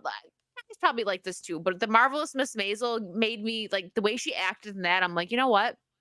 I think she would actually do a good job as Lois Lane. She looks the part. She's pretty, and she's got You like can't that just no. You're spunk meant to that be. you need for Lois Lane. So I think she would be a good like mouthy reporter. I don't know about David Cornsweet. is That's his not name? his name, is it? It is David Corn. Oh my like God. Cornsweet. I don't know if I'm pronouncing Look, it if right. you're but an yeah. actor, you can change your name. Everybody else did. He was like, you know what? I'm gonna stick with this. Yeah. But so I like his casting for Lois Lane. The new Superman, I have no idea how he's, corn sweat. Yeah. I don't know Stop how calling yourself. his Don't call your kids. Good people don't call their kids corn sweat. So that's. change your name for goodness sakes. So I wouldn't say that I have hope, but I wouldn't say that I don't. I've learned with things, even if I start mildly getting excited over something, I'm like, let me just see what happens because they like to ruin things in Hollywood. But then once in a while we get something where we're like, okay, that was actually good. So I find that when I don't have too much hope and I'm just like, let's see what happens, I'm more likely to either be like, okay, it wasn't that great, so I'm not let down. But if it is good, I'm pleasantly surprised, if that makes sense. So I hope it's good. The only thing I have hope for is Rachel Brosnahan's Lois Lane. I think that as long as she's given the proper writing, she'll do a good job. He left Crimson. He'll come back. I don't know what happened. He had to go refill the whiskey. I don't know. The aristocratic utensil for 2. Thank you. Watch Shudder Taiwanese horror. It's fantastic. I feel like I've heard of that. Shudder. Thank you for the suggestion. And Ian, maybe I should wait till this brew comes back for this. For 50 pounds. Oh, yeah, I'm going to save this. Hold on. That's coming back up when this brew gets back. Ed for 5. Thank you, Ed. I don't know why but the voice of Tomb Raider 2013 was very grating on my ears. I couldn't stand playing it after hearing it. Really? I don't even know who I think it was probably someone that's not very like well known. But that's what sucks. They got Haley Atwell for the show and they made it look just awful. And the writing was crap. Like I couldn't looks aside, I just was not invested in it at all. It just was not good. I made 15 minutes and that's it. Keely has been a member for 8 months. Thank you. We need for Lara to have her rack back. I think that's what everybody wants. Crimson Cyborg, who also asked for you to notice him, Disparu. You know, Hello, for one- Crimson. I shared this with my Facebook page, 14K on Facebook, 199. To the earlier comment about the rack back, I actually think you should Came back just in deliberately time for and that.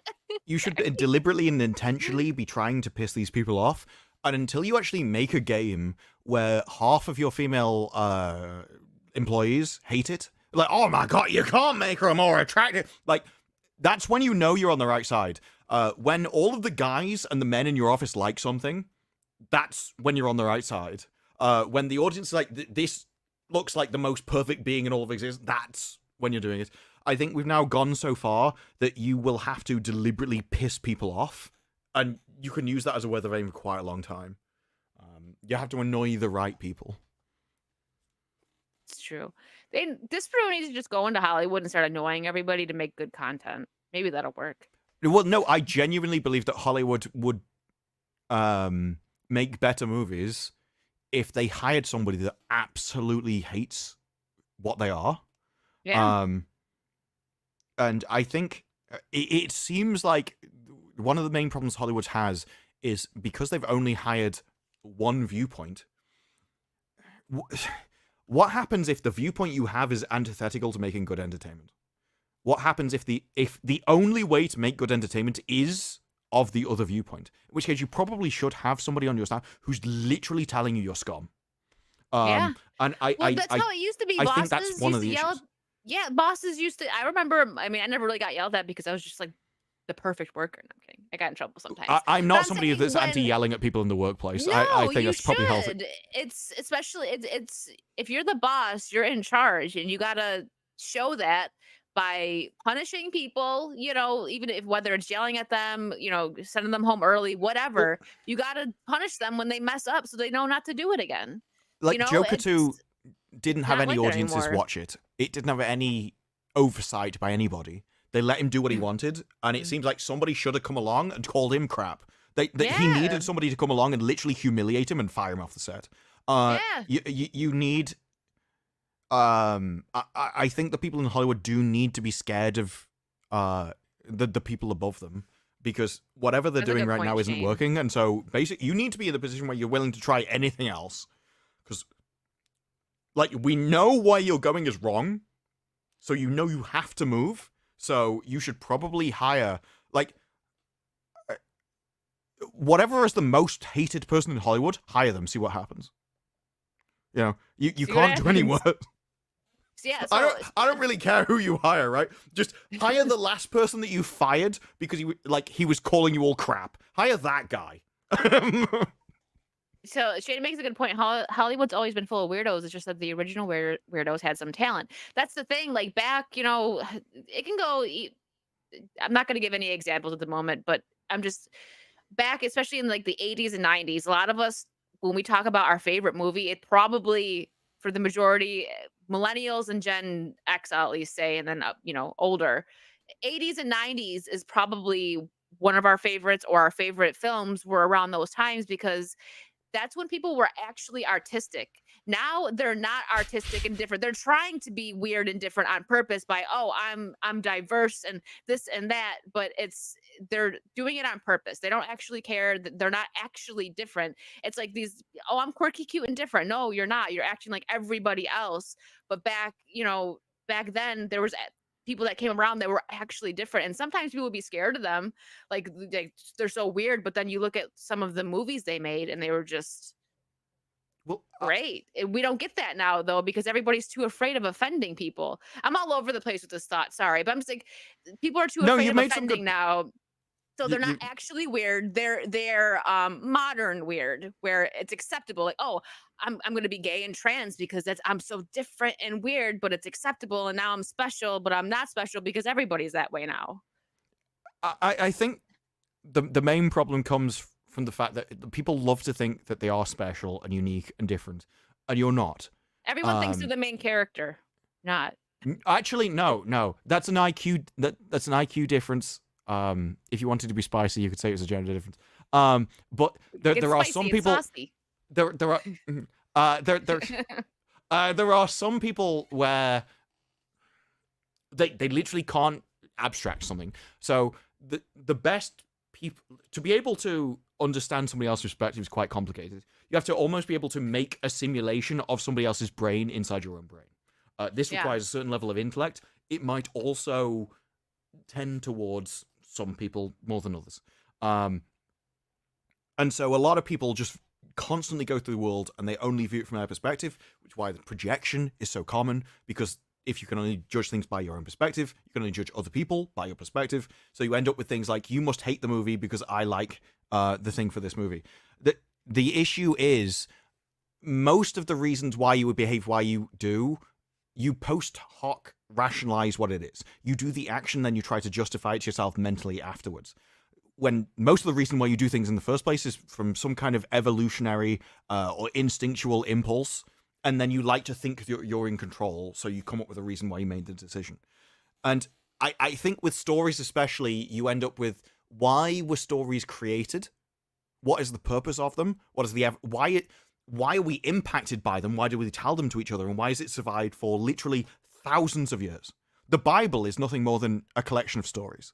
The oldest book known to man. And before that, we were passing down stories over the campfire verbally.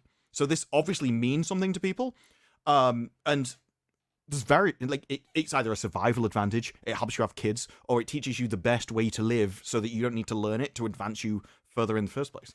So when you come along and you're, I'm going to tell a story no one else has, well, you're wrong. Throughout the thousands of years, every story has been told, and they all follow the same arc. They're always about someone achieving something, somebody evolving, and they all follow this person of somebody actually struggling but continuing and getting better. They are not a guy starting down here getting crap and being destroyed like Joker. That's not a story that survives. Nobody tells that story because nobody likes it. And so all Hollywood need, the only thing they can, is to tell that same story. And if they don't, they fail. If they do, they succeed. It's a very easy thing to do. But it might be that all the people that you despise are the only people that can tell that story, because they believe in hierarchy and masculine values, and they will tell that heroic story. They will tell the hero's journey, for the academic term, compared to, oh, we're all equal and no one's special, and actually we're all evil in a way, and evil's actually quite good after all. And that story doesn't pass down. No. And so it might be that all the people you hate and despise are the only people that can be profitable. And everybody you like is awful for your business.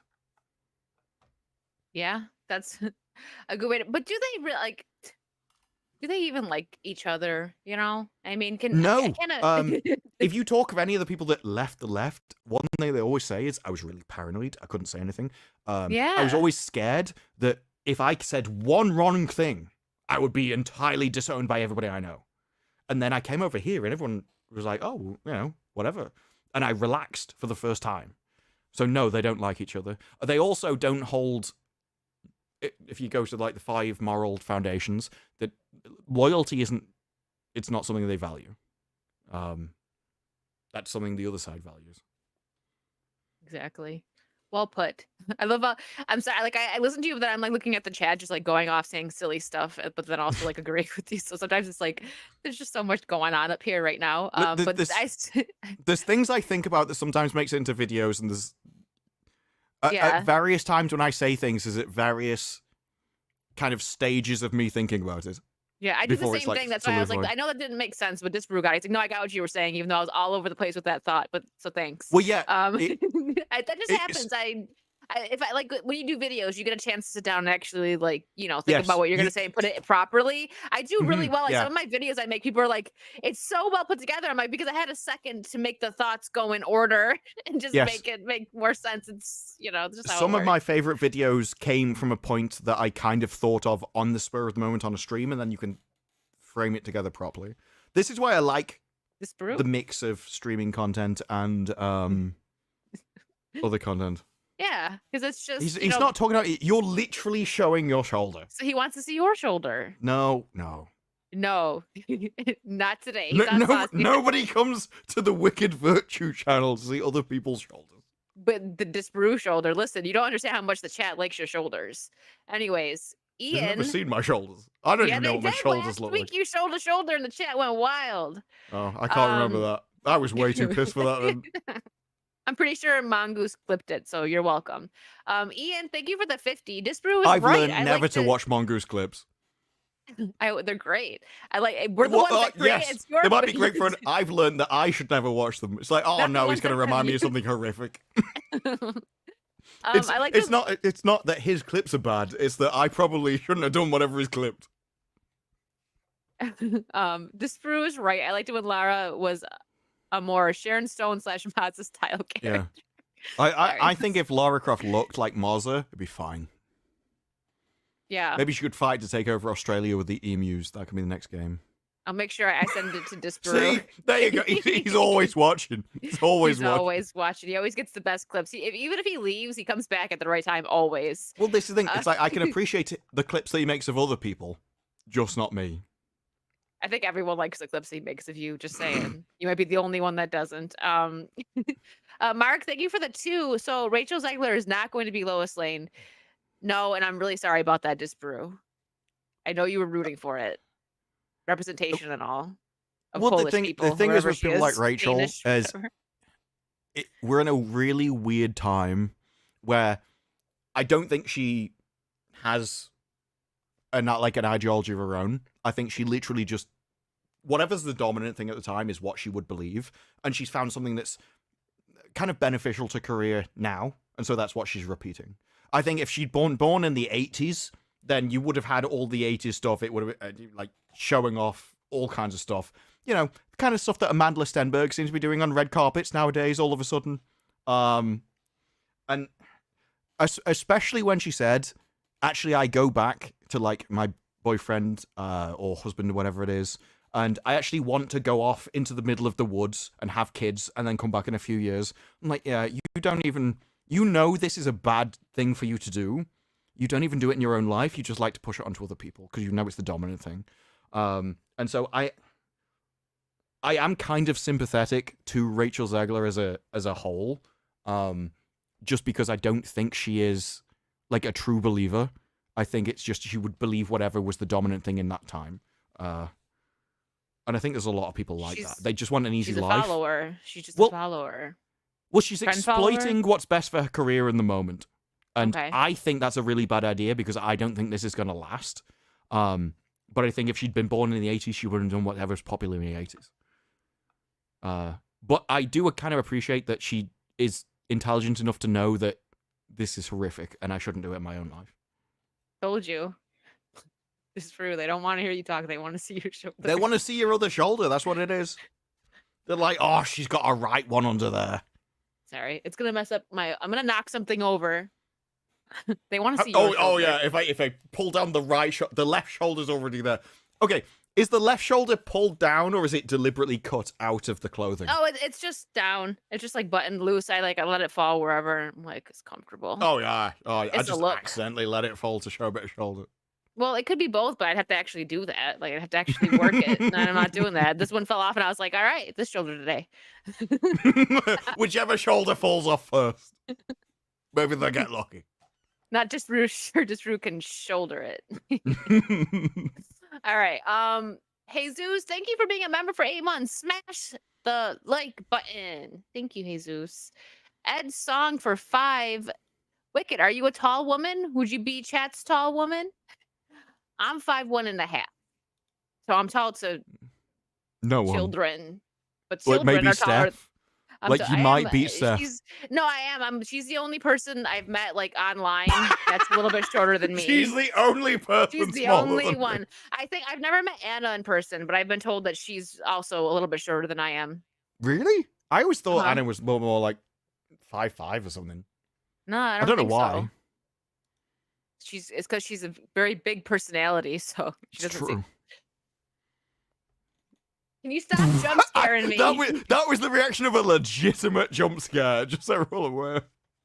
Yes, I'm 6'2". It's all a lie. Yes. Yeah. She actually has to move her camera up. Like more like 7 foot. Like, no, I don't want to appear like a giant.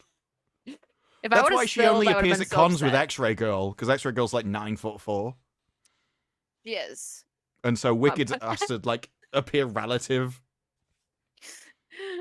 Someone called me like a spaghetti goblin or something, and I thought that was freaking hilarious. I a forgot what it was. It spaghetti was something goblin. like that, and it was freaking so funny. It wasn't exactly that, but it was so funny. Like I've heard of Pocket Rocket before, but never Spaghetti Goblin. It was something like that, and I was like, you know what? I like that. I like that. I mean, I suppose it links into the Italian. Oh, I'm sorry, Disparu. Told you what this what they want. Shane Muniz for 5. Disparu, can I get a shoulder slip? Maybe align your spectacles and give us a glance. Props to Wicked for What do you showing mean the art of align them? seduction. How am I supposed to align glasses? They go on your nose and they just sit there. I rarely wear these outside because they annoy me. Glasses outside annoy me with the wind and stuff. And I'm like, I can't even be bothered to go back. So I literally wore them out for like one of the first time in years.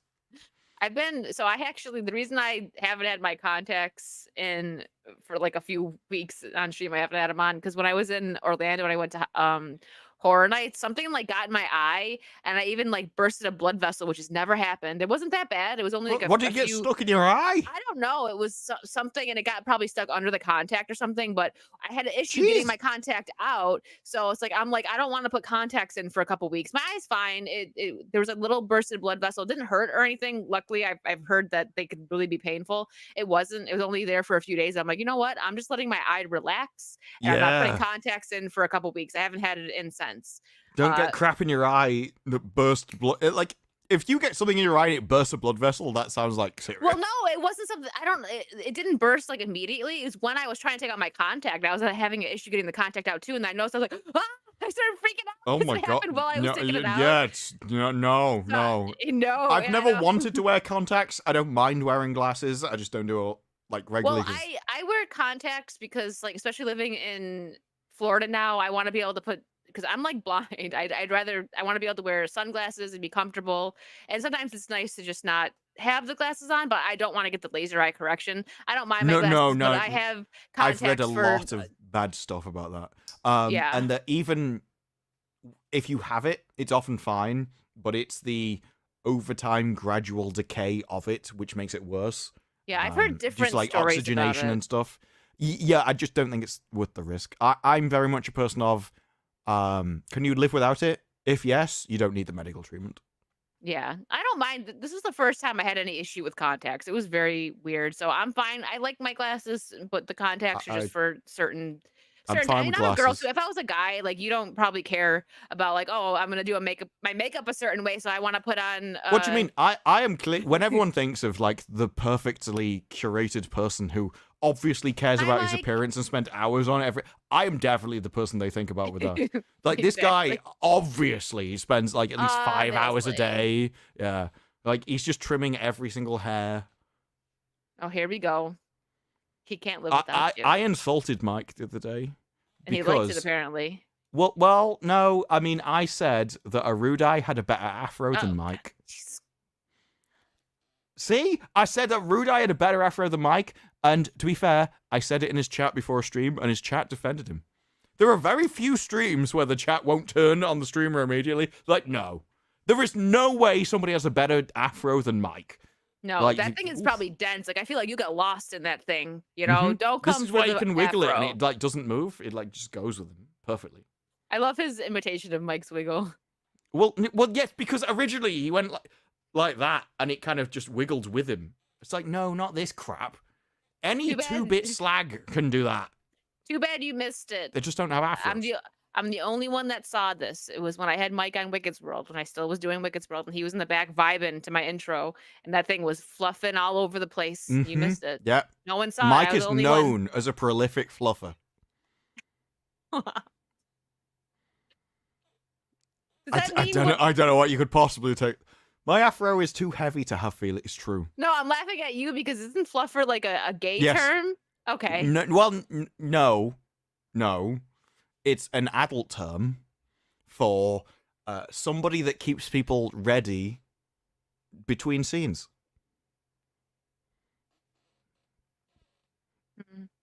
I legitimately can't say it any clearer than that because the. Okay, Warren, thank you. I can't say the.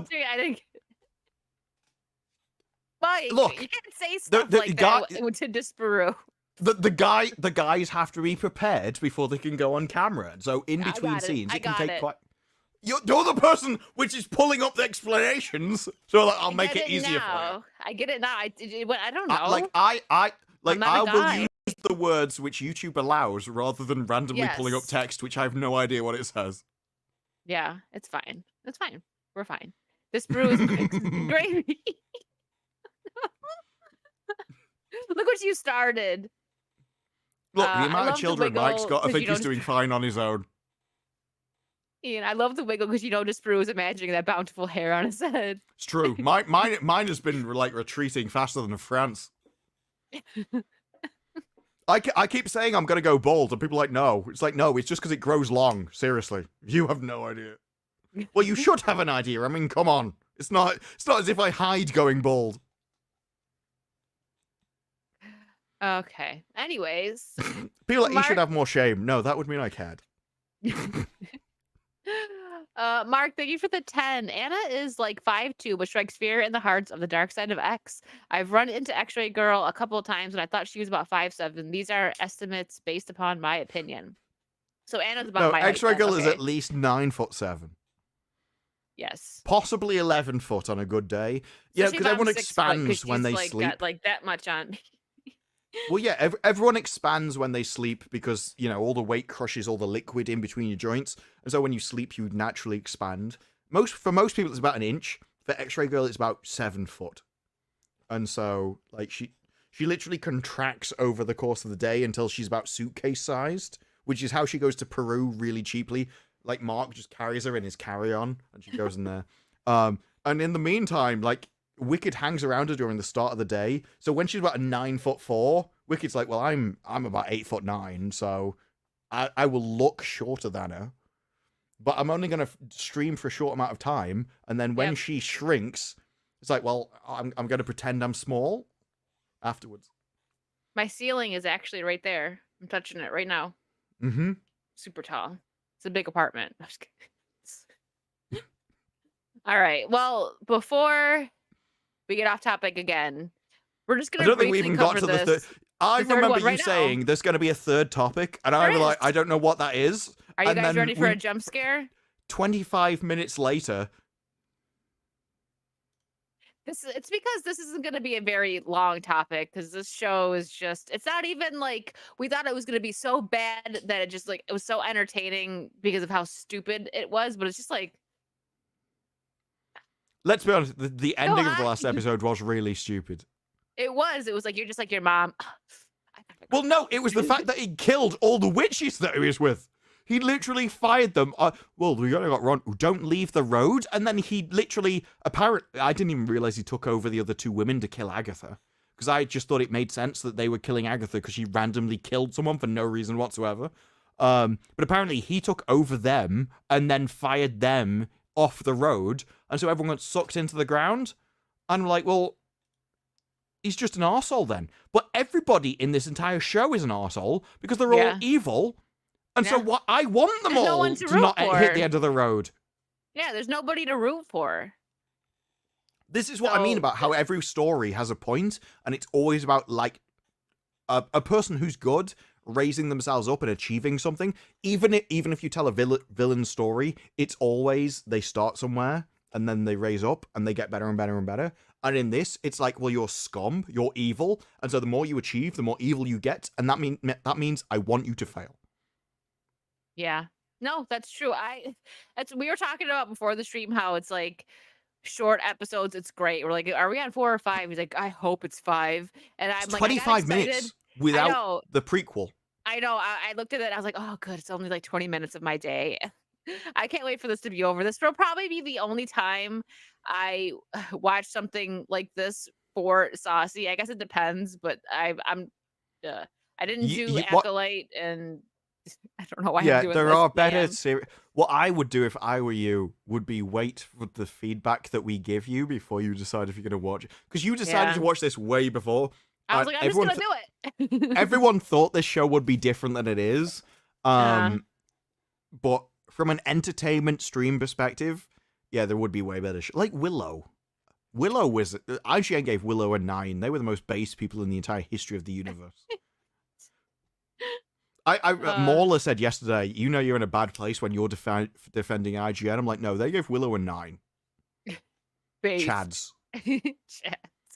And they're copying WandaVision with and they're not even doing it good. I liked the way WandaVision did it with the different decades and sitcoms, but they're just doing it for like the aesthetic of it, right? WandaVision did it, and it was based on a certain sitcom of that time, like Dick Van Dyke, Modern Family. Like they did it like that. I mean, the show wasn't great. It was definitely one of the better MCU shows that we've gotten, and it could have been better. But I wasn't WandaVision. the ending. No, I it kind of wasn't disagree great with or WandaVision. anything, but I think I still think the second half of WandaVision was better than the first. I was never a fan of the first half. You didn't like the decades I thing preferred it after the reveal than before. Really? And I think from what I've heard of like Gary and Mauler and everyone, they preferred the first half. Yeah, I did too. That's not special. I don't know.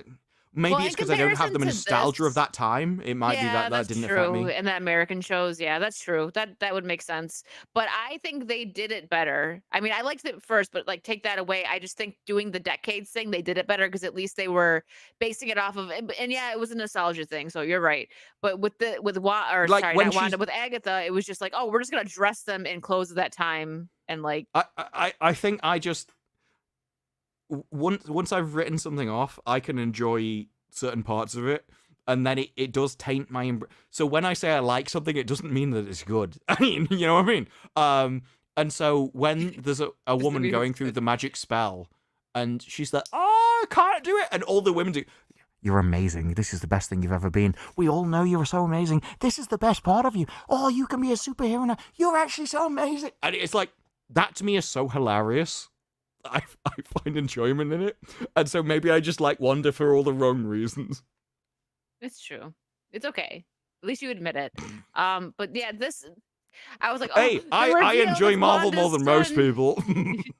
I thought the reveal was just so stupid because they were trying to make it like epic, and it's like before even seeing much, I'm like, okay, when you seen him, you're like, that's one of Wanda's sons, right? Well, it's like Agatha though. When I remember watching the show, because I think I watched it weekly as it came out, or I at least started like halfway. Yeah, Wanda. Mm-hmm. At least started. I'm pretty sure maybe I left the first few, but I watched at least from halfway onwards because I remember like the discussion of it, like when there was a beekeeper kind of thing. I was like, oh, does this mean something? And I remember when Agatha came along, and it never felt like that big a deal to me. The reveal never seemed like it was a big, important issue that anyone cared about or really enjoyed. And so I never really thought that was a big, like, a big audience impact. So to make a show out of such a sort of minor reveal in a show. Yeah. Now, they could have, I don't know, I don't know what they're trying to do with this. Like you said, there's nobody to root for. And it's so stupid because both MCU and even old Disney movies, they were totally like that. There was a hero to root for. There's no hero in this. Is it supposed to be the gay teen? Like, okay, no, now he just killed everybody. As Penguin shows, you can make the villain show, but and root you for have him to, still. But yeah, you have to give us some reason why we should like these people. And you gotta don't. See a You struggle. just showed us all being horrible. Like, Yeah, one of them literally sells edible candles that smell like her own minge. And I'm like, what am I supposed to like about this person? She has 500 court cases against her for, like, damage from people trying to eat candles. yeah. And to be fair, I am like, well, if you're stupid enough to eat something that's on fire, you deserve it. But that's just me. You're not supposed to think that. It's true. No, so I'm not, I can't wait for the show to be over. I don't think there's going to be any good Well, you got a from month. It. Yeah. Hey, imagine how I felt with Gotham Knights. That thing went on for 14 weeks. Thing went on for like 14 weeks. And it would take a break of like a month in the middle and then come back with a random episode. Like, oh, God, I'm going to review this again. Yeah. But at least I know you're not super into the... Are you into the Penguin now or not really? You're not into like that type? I was... My main issue, it's not that I didn't like the first episodes. I I never thought they were amazing or anything, but I liked them. I enjoyed watching them. My main issue was that they were nothing to do with the Batman universe or the Penguin. Oh, okay. And so I had that hang up. And what really kind of got me on board was like, no, this is actually a great show, is the end of the last episode. Like the last few 3? minutes. Yes. Episode 3 was really good. Yeah. It's specifically because I liked the Penguin. I liked the woman he's been kind of messing around with. So when they got together, we're like, oh, this is improving. Sophia so it's been like, Falcone, I need more of her. yes, but it's been a steady like improvement, because at first it's just him. I'm like, yeah, okay, this is all right. Then those two teamed up, and I like both of those people. So when they team up, I'm like, okay, this is getting good. But it was his sidekick I despised. I hate people that fail at things. And when they did the whole, I don't know whether I'm going to go with you, despite you giving me all of this stuff. I might just go with this random slag that I knew at some point that's never been mentioned. And I'm just going to go with her for no reason, despite the fact she's going to ruin my life when I could have everything I've ever wanted. I'm like, this is just a stupid story. So when they started on that story, I hated it. Mm-hmm. But at the end, when he decided, no, she can just piss off and ruin her own life, I'm going to stay here and actually join with him. So when he committed, I'm hoping that that's his arc to, I'm going to become competent, and I'm actually going to join, like, fully sign on with Penguin and get over all this. I hated all the crap of, I'm scared, I don't know when I'm going to do anything, I'm going to stutter, all that kind of stuff I despise. I want him to be like a competent partner, which is learning the ropes and actually achieving stuff. And it seems like episode 3, when he does what he does at the end, is where he decides that this is what I'm going to do. And so now that kind of gets me on board, because now all the 3 main characters I like him, I like Sophia Falcone, and as long as his like sidekick commits and actually improves and is like learning the ropes and is fully on board with whatever happens, like getting in on all the kind of the plot, all the like the machinations and stuff, then the 3 main characters I like. And so yeah, it was the end where I'm like, this is the turning point of the series for me. Yeah, it's very rare that you get a show that, you know, you like all of the main characters. So I agree with that. I was like, Victor was definitely like the least of it. Like, I was interested in his story, but it's like he's definitely like the one that I am least invested in. But now it's like, okay, we're watching You his can't story. support a failure. That's the issue. Like, oh, I'm stuttering, I'm pathetic. Oh no, stop it. We've had enough of victims over the last decade. Just stop it. Stop the victim narrative. Have people leaving it and not wanting to be victims. Take control of their own lives and become something. That's the plot that people want. And so, to be fair, he's still like 3rd for me. Like, it would be Penguin and oh, Sophia easily, and then him. But he's like, the sun's coming out again. I think, yeah, but that's because I like looked away so it didn't see my face raw. Yeah. I think that, like, as long as he commits, he could become those. But obviously he has to learn the ropes. I don't think there's anything wrong with learning the ropes. It's this whole pathetic, stuttering victim thing. I'm not sure where I want to be here. No, get rid of the pathetic part of him and have him actually be a man. Have him actually do something. Have him make a choice, take control, have power. Like, that's the arc that he should be on. So I agree. It was literally, and you kind of saw him standing there. He was like in the car. It's like, do I help? Do I not? There is no going back. And I think even at the end of the series, he says, "We're in it now." So it's like there is no going. Like, we solved this or we're dead, folks. So it was literally the last few minutes of that episode that made me convince me on the show. Yeah. Yeah, I'm loving it. I'm excited every Sunday. It's something to look forward to. So it's rare with television these days. So I'm excited for tomorrow for the new episode.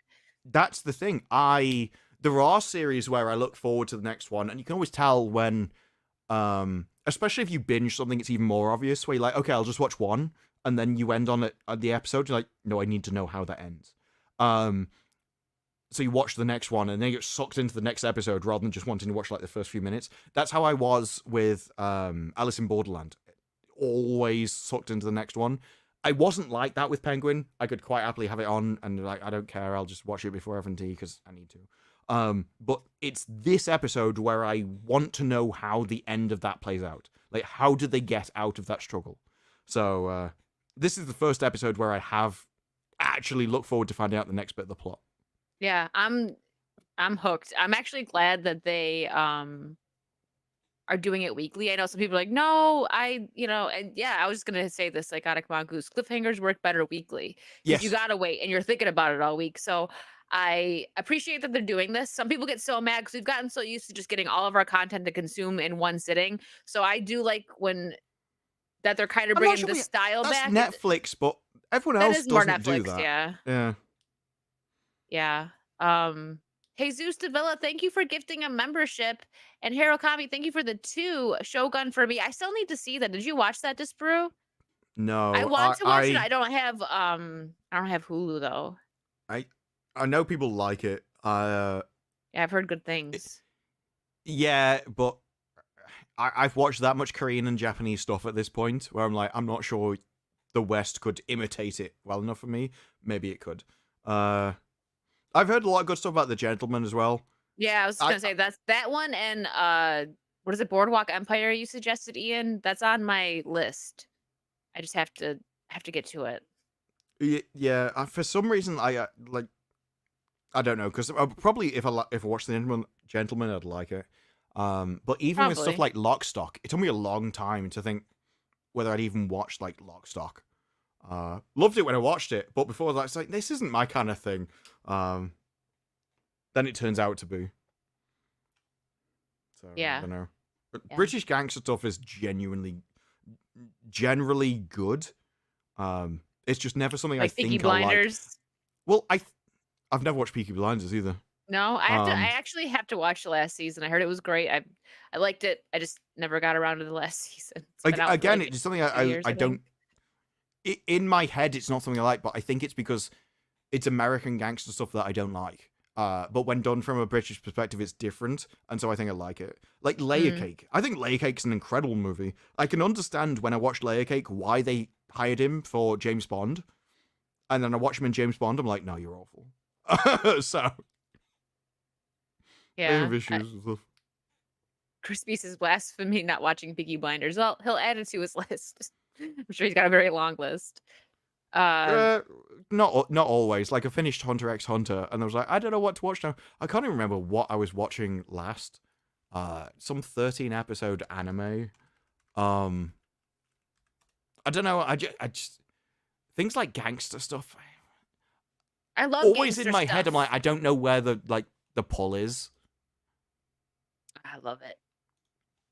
What have I been watching? The Elusive Samurai is what I've been watching recently.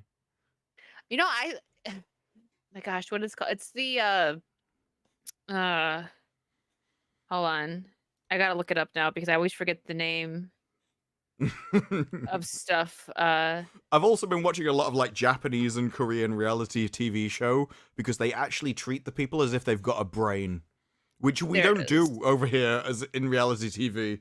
They set them really complex tasks.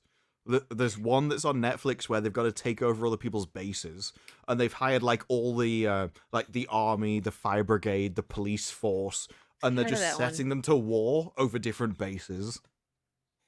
I have been watching Twilight of the Gods. It's a Norse mythology animated. It's definitely it's Oh, it's like, animated. I was gonna say, yeah, isn't it's that a animated. movie? No, it's animated. Oh no, it's Twilight of the Gods. I know it's Zack Snyder. It's like it's like I think Oh, he that's played not what I God of was thinking of War. then. I think he played God of War and was like, you know what, I'm gonna make a show. No, It's that's not what bad. I was but thinking of. it's The probably not for there's- everyone. there's a tabletop group.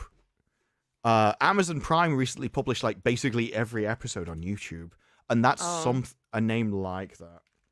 Yeah, no, So- Twilight of the Gods. It's so far it's okay, but it's like there's things added into it that are annoying. Like I feel like so much of like the modern where there's a bard, they make him like gay or bi, and they did that in the show. There's a bard in it. and it's Legend like, of Vox yeah. Machina may not be the similar title that you expected, but it was what I was thinking of.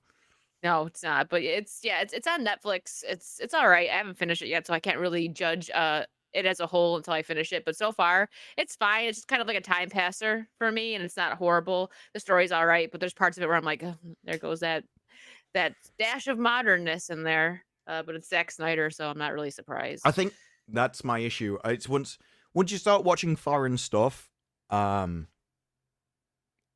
even stuff that Western people say, like Western entertainment that people say is great, it's like it's like average for over there. Yeah. And it's not until Hollywood gets back to what a good story is, and I do think there is a correct answer to that question, because I think it comes from like evolution. I don't think we can control it. I don't think they'll be able to compete, and so then you're basically looking for like that diamond in the rough of the odd person that slips through the filters of Hollywood, because they're desperately trying to get rid of those people, because everything about good stories is the stuff they're trying to filter out. I don't know. I think I just got tired of looking for that.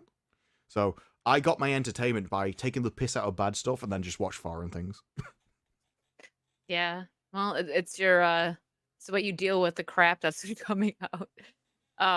Warren, thank you for the 5. I'm not a wrestling fan, but watched The Queen of Villains on Netflix, a miniseries based on women's pro wrestling in Japan. It was pretty brutal. I have no I never interest even in heard of women's that. pro wrestling. It's Japan, Like though. this It is might be why no one watches women's tennis. Like nobody cares. If you want to watch tennis, you watch men do it.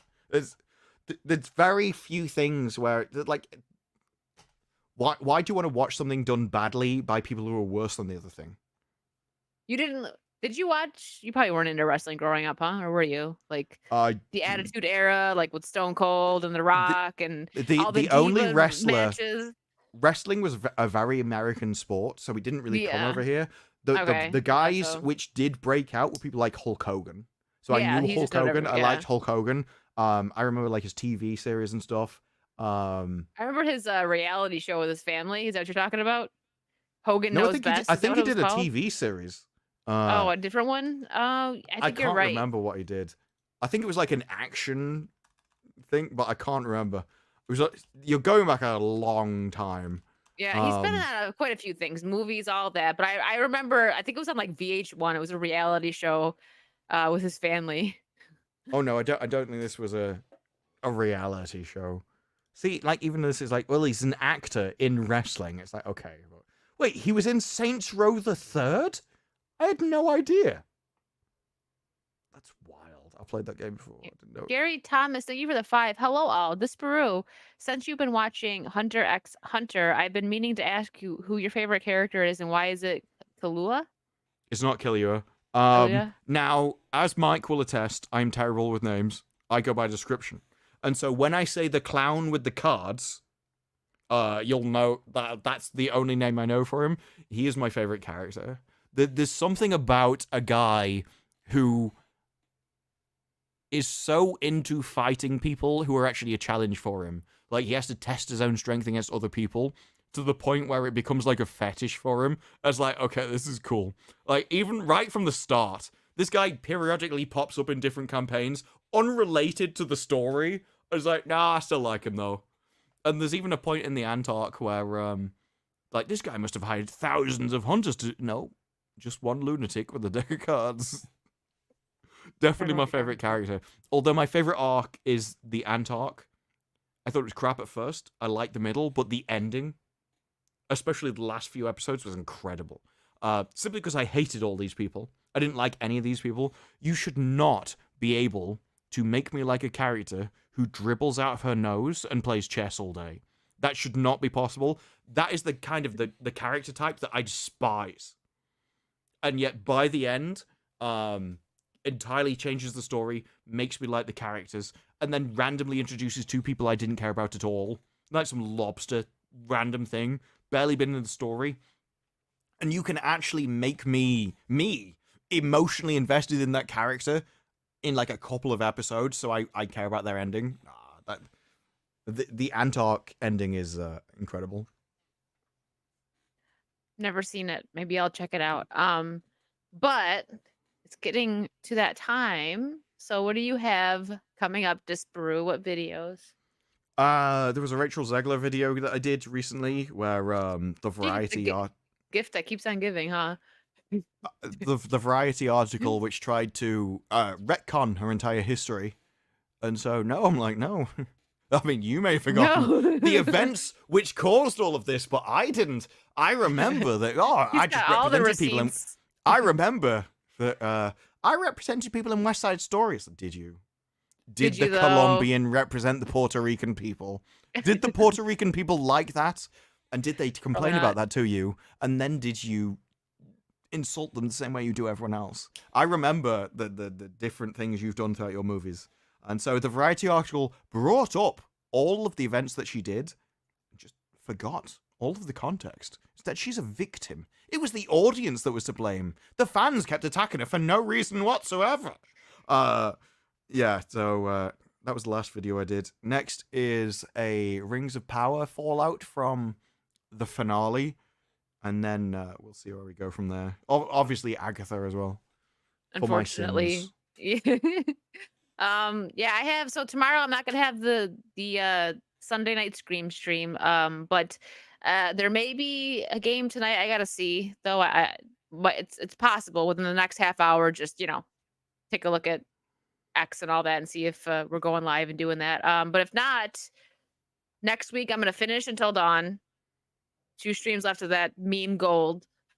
And yeah, just spooky games this month. That's what I got going on. Next week I think we're gonna have a guest on Saucy, but I'm not sure. We're gonna have to see. Thanks Hokies for dropping all the links, and Shane, thank you for the 2. What's the spooky lineup for your Halloween season? You mean like movies? Oh, it kind of depends. I have moods. I do watch a lot of like horror and stuff in October. I try to watch stuff I haven't seen. Like I recently started watching the Conjuring movies because I actually never saw those. They're pretty good. I like them. I've watched a few of them already, the 4 of them, because there's like a lot. Not bad. It's had a couple little spooky parts too. Like I think The Nun got me. I watched that the other day and there's a couple like, woo, I like that because it's so hard to actually get scared because everything's so predictable in horror these days. So I love when they could actually surprise me. Halloween isn't very big in the UK. There is, I don't think I've seen like the last 1 or 2 Saw films that you want to watch. And then there was the only real horror movies that I thought I liked the trailers for is it like the Red Door or something like that? I remember they revolve around a red door. That sounds familiar. They were very cheap movies, but I think they're up to like 4 or 5, and they always they don't do incredible at the cinema, but they sort of quadruple or centuple kind of thing their budget, so they're profitable even though they're cheap because they know their audience. So I was kind of interested in those. Oh, well, nice. There you go. I'm gonna probably within the next week or so do a video about a couple underrated like suspense movies. I gotta record it and get it set up, but look out for that. It'll come at some point. I can't give you a date because I got to figure out what I'm doing with that one. But also I pinned my second channel in the chat. So if you guys could be so nice as to follow it. It's a vlog and food channel. It's, I'm trying something different. I'm trying to get to 500 over there. I'm almost there. I'm not going to keep bugging you guys to follow. I know I did this to subscribe. I did this last week. So I'm just going to bug you guys one more time about it. Yeah, that's it. That's all I have going on. Hulk Hogan was in a movie called Romeo and Juliet. I remember hearing about that. I didn't see it. But I'm gonna Hirokami, thank you for the 2 from Hammer House of Horror. Oh, you're asking Disparu? Is that what you're No. or me? I don't know. The Red Sorry, Door. Raw. Like that's an 80s thing. No, the series I'm talking about is still going on. Yeah, and then make lasagna. But okay, I'm gonna send you guys Insidious. That's the one. Insidious. Oh, you know what? Going out real quick. Insidious was actually the scariest house at Halloween Horror Nights to me. It actually got me because the houses don't. I didn't even know they had something there for it. There was an Insidious I just remember the trailers. House this year, and it actually got me. It was it was good. An A24 movie. I don't know whether you've watched the trailer, but that looks really interesting. It's I saw it was a trailer that I saw when I went to watch Joker, and it features like two people going door to door for like religious reasons and stuff, Mhm. and then it's got, I can't remember, it's an English actor, and he's like testing their faith, but it seems a bit sorry because he's kind of planned out this tunnel maze system throughout his house, and there's a really awesome bit in the trailer where it shows them crawling through a tube, and then it kind of zooms out, and you see the entire house with all the like the puzzle system built into it in the trailer. sounds It's all done in interesting. one take. Yeah. It's the trailer that made me interested in it rather than anything else. Look, Ian, I've told you before, the Scottish can't breed with the English. How many times We- I gotta we- tell you, Ian? Yeah. This is Jesus, just one of thank the, you. we need to remain separate. That's what the wall's for. We'd be like Romeo and Juliet. Thank you for the 5, Jesus. Wicked, there's a horror game called Pacify. It's on Steam for $5. Also has 4-player co-op. Oh, thank you. I'll check it out. I cheap game. I'm there for that. But all right, guys, it's that time. We're gonna go. We will see you next week. Thank you so much for hanging out with us. I know this was our first non-third stream, but it was fun. We wanted Actually, to I think see- I'm pretty sure there's been one of these before. But that before on we Saucy. before this, Wick we've was like, done- well, if we can make it 2 hours, then we'll just end. It's like, okay. I was like, we might not make it to Like, 3, but that's this entire thing started when I was on a stream with Wicked, and we went on for like 5 hours or something. And she had to leave because she went to work or something like that. Yeah. And it was like, oh, I don't know whether the two of us will be able to talk for 3 hours. It's, like, It's okay. true. No, I know we've done streams just us before. I mean, this is the first Saucy, like since we actually No, I think it's started happened this. before. Really? Yeah. Without X-ray? Yeah. Not in a guest? Oh, maybe. I think it's only I don't happened know. once before, but I think it did happen. Oh, okay. Well, it was fun, guys. Thank you so much. Good night, Wick Peru. Thanks, Gravy. All right, guys. We'll see you guys next week. Have a good night. Bye. So yeah.